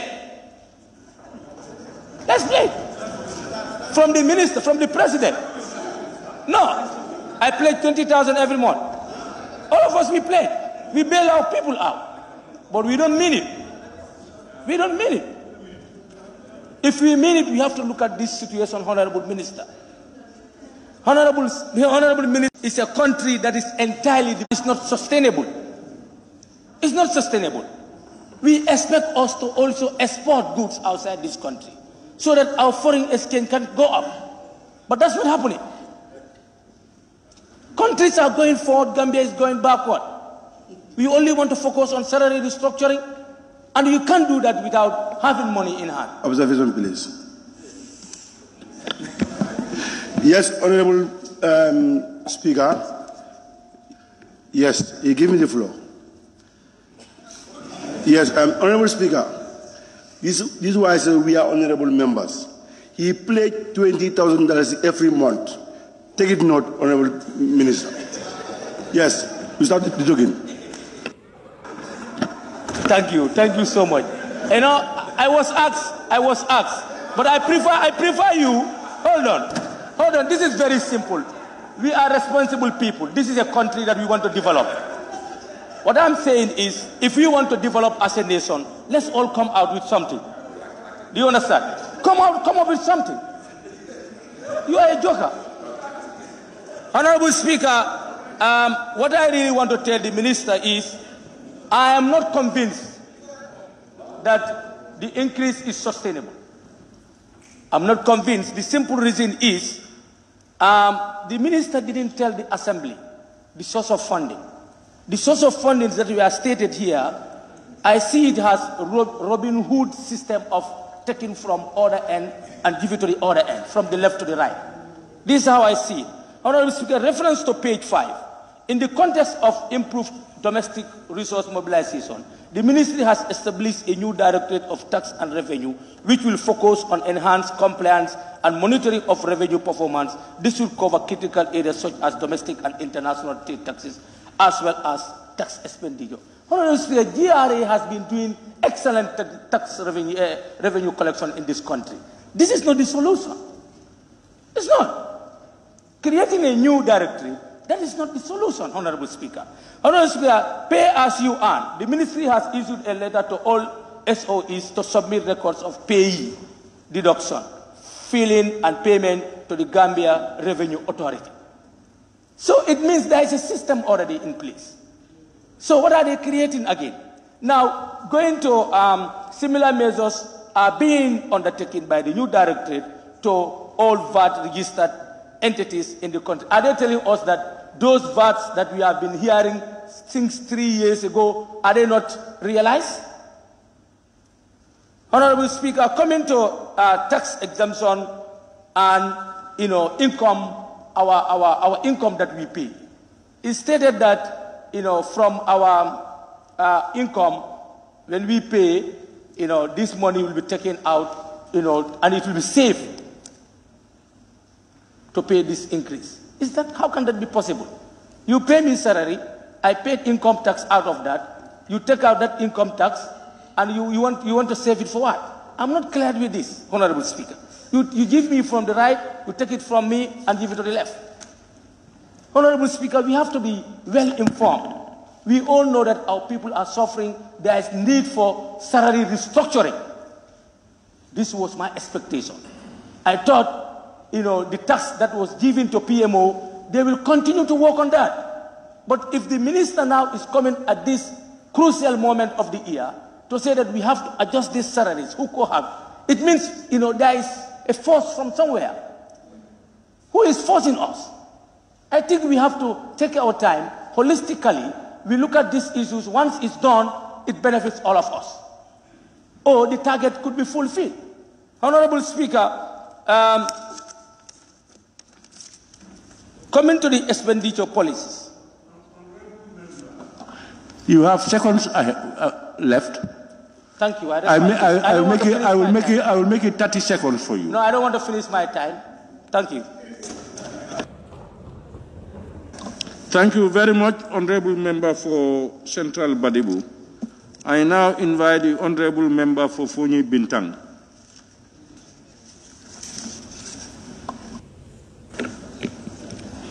Thank you so very much, Honorable Speaker, for giving me the platform. I greet all the honorable members present here. And the honorable ministers, you are also greeted too. It is obvious and clear that the Minister of Finance have come at the wrong time. Earlier on in July, we were informed of a salary increment all over, with the hope and aspiration that the Gambian civil servants were waiting. But to our surprise, coming up to this 11th hour, that is July, coming to tell us that we want to increase 30% in this 11th hour. It's too late. All the civil servants all over the country are waiting. They are not paid. From a Tabaski break, exhausted, and the government is putting more pressure on them again. Initially, we were promised of a salary restructure. Now what we are seeing is 30% increment coming from the finance minister. What we want is not 30% increment. What we are calling for is a restructure. And we want the salary to be restructured. If that is not possible, then we want 100% increment. Because it is clear that the teachers are suffering, the securities are suffering, all over our workers, those that are working for the nation, even the agriculturists, all the sectors are suffering. There is no minister who resigns because the country is suffering. In fact, the office of the president, according to my own observation, all other ministries are cut. You have cut down from all other ministries, most of the ministries, majority of them. But for the office of the president, we realize you are giving us two confusing papers. In fact, revised budget. You have 77 million added to the office of the president. The first paper you gave us was 89 million. So these changes, they are confusing. And you're coming and giving us this document in this comment when we are here. Under normal circumstance, leadership should be by example. The office of the president should lead by example. That if there should be any cut, should be from the office of the president first. And let the president lead by example. Than going into various ministries and cutting from various ministries. Wherein the budget was properly planned. Point of order, Honorable Speaker. Can we hear the point of order, please? Thank you very much, Honorable Speaker.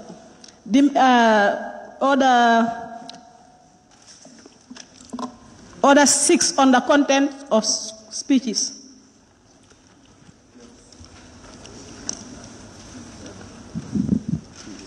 The name of the President of the Republic of the Gambia shall not be used to influence the Assembly, and the member is using it. Thank you. Honorable Member, the name has not been used. It's a title that has been used. Then I withdraw. Thank you. Honorable Member, you can continue. Thank you so very much, Honorable Speaker, for standing up for justice. Thank you. The creation, what it is implying here, you told us that the economy is bankrupt. So you are cutting from various ministries to subvent the 30% salary increment. Now, you went on creating other ministries. You created other ministries, and before creation of those ministries, you were aware of salary increment and the living condition of the civil servant. You went forward to create new ministries. How are you paying those ministries? Under normal circumstances, You should not have created those ministries if you can't satisfy the needs of our civil servants. I go further with the view that a government should learn how to create and generate income for its people than depending on loan and cutting from approved budgets already. The budgets that have been approved, you cannot cut from approved budgets and say you want to subvent or increase salaries based on that. That is not sustainable, to be very honest with you. So the government, under normal circumstances, should learn how to generate income for its civil servants and to sponsor other projects. But we cannot bend on blaming Russia and Ukraine. And I am truly convinced that if not Russia and Ukraine war, you are going to blame it on COVID-19. You are going to blame it on COVID-19. So what I am saying in essence is, there are many people that contest for presidency. He happens to become the president of the Republic of the Gambia. If he cannot function, if he can't generate income, let him resign for a betterment. At least will be better. I thank you so very much. Thank you. Thank you for member for Bintang. I now invite the member for Fonyi Bondali. Thank you, Honorable Speaker. For mine will be a question to Minister of Finance. That's, what are the plans in case Russia-Ukraine war did not end soon? And then the second one will be, how can government sustain the salary increment without any further cuts in the future? Thank you. Is he ready?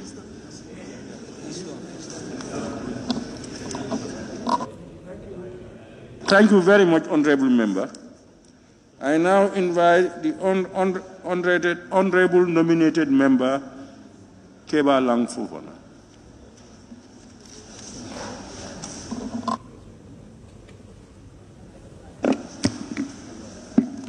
Thank you very much, Honorable Speaker. I would start my deliberation by commending the Minister of Finance for the foresight. But before going any further, the first thing I would like to do is make some clarifications as to points that were raised by the Honorable Member from Combo South and also the Honorable Member from Combo East. These were valid observations, and I believe it is in the interest of all the members of the National Assembly to know that the presentation that was done by the Minister of Finance, yes, the initial presentations do have discrepancies, but these discrepancies, if you refer to the approved budget, page 18, and the revised budget, page 18 and 19 as well, you follow the affected ministries, which might be 11 of them, you realize that in their initial submission, the net effect was zero. The net effect being zero, the reason for that is, as per the discrepancies, the total additions in the budget was 58,995,000. And that value as well happened to be the total deductions in the budget as well. So what we were saying initially was there was a transfer from one ministry line to the other, and eventually it didn't have any negative impact, either coming in as an increment or a reduction in the total value that was reported. That's why if you look at both seats, the final figure, I'm still looking at their submission, will be $23,692,227,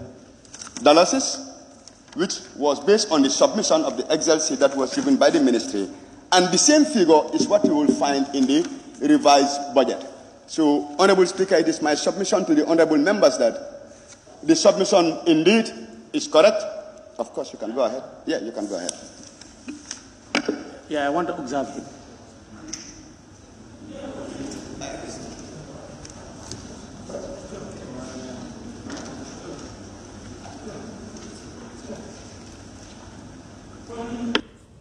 Central body, the member has sat down. You can observe.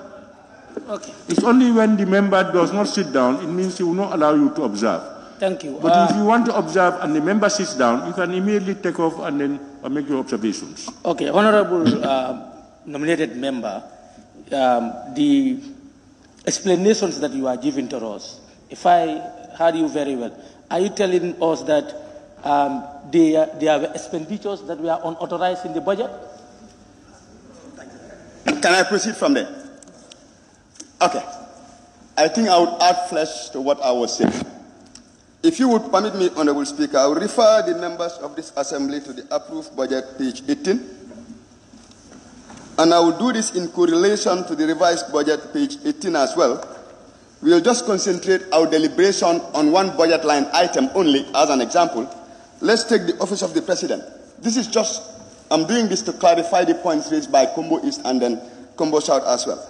If you look at the initial submission of the Ministry of Finance, the approved budget that you should find on this Excel spreadsheet, the initial Excel spreadsheet given.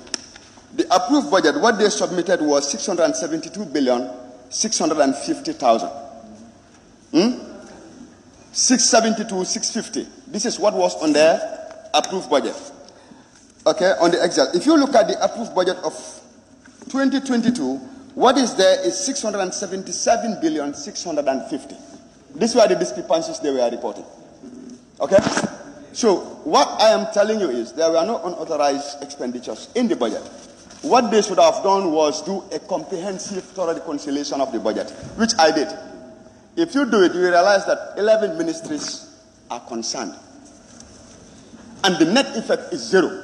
So if you look at figures, you look at one in isolation and you leave the rest, the initial result you will have might be misleading. That's why he made no mistake. The honorable member from Combo is made no mistake to say that the Minister of Finance did give us misleading figures, but indeed what happened was he didn't do a thorough reconciliation. So what I want to submit to this August Assembly is the net effect is zero, so the figures stand. And again, just to clarify that point, they did send us a corrected version. So once you have the corrected version, you can proceed. Honorable Speaker, at this point, I would like to commend the Minister of Finance for being prudent. Prudent in the sense that if you look at what is currently happening, you will realize that our biggest problem in this country is the revenue. Because the Minister of Finance was able to make budget cuts and save up to almost 1.3 billion.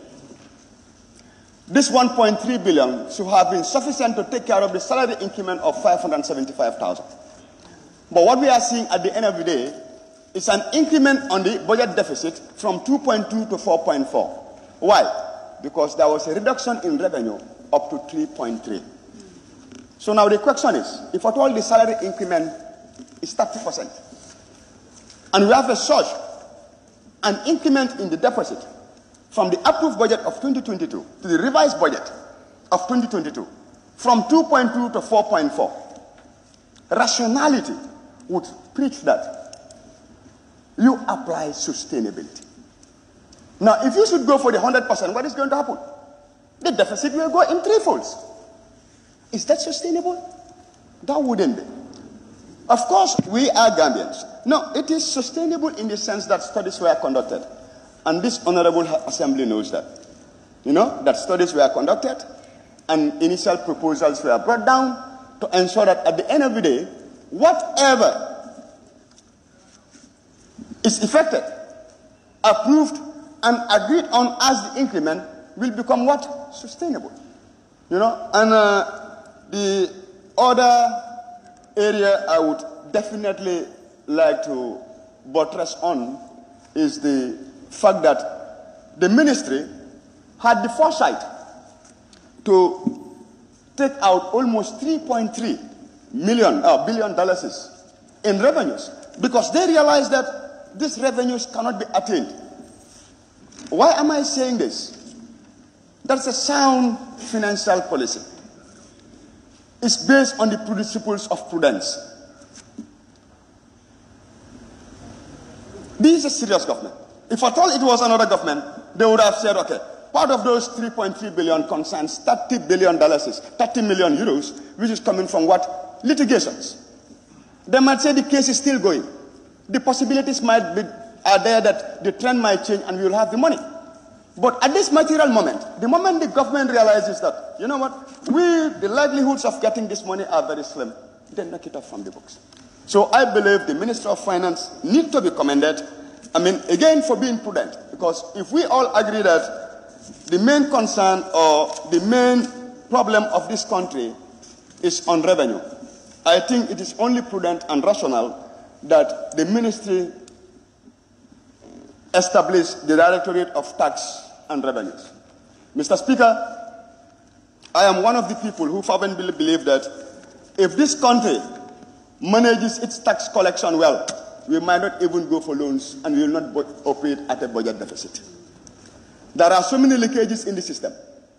So I want to make this humble submission that urge the minister to strengthen that department,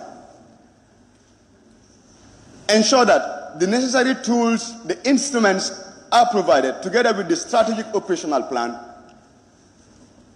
to maximize our revenue collection capacity. The main reason we cannot pay the civil servants 100% increment today is we don't have the money. The country doesn't have the money. Our tax collection to GDP is 11.7%. Honorable Member, I give you 30 seconds to round up. On that note, Honorable Chairman, your time is up. I will urge the Honorable House to consider and approve this bill. Thank you.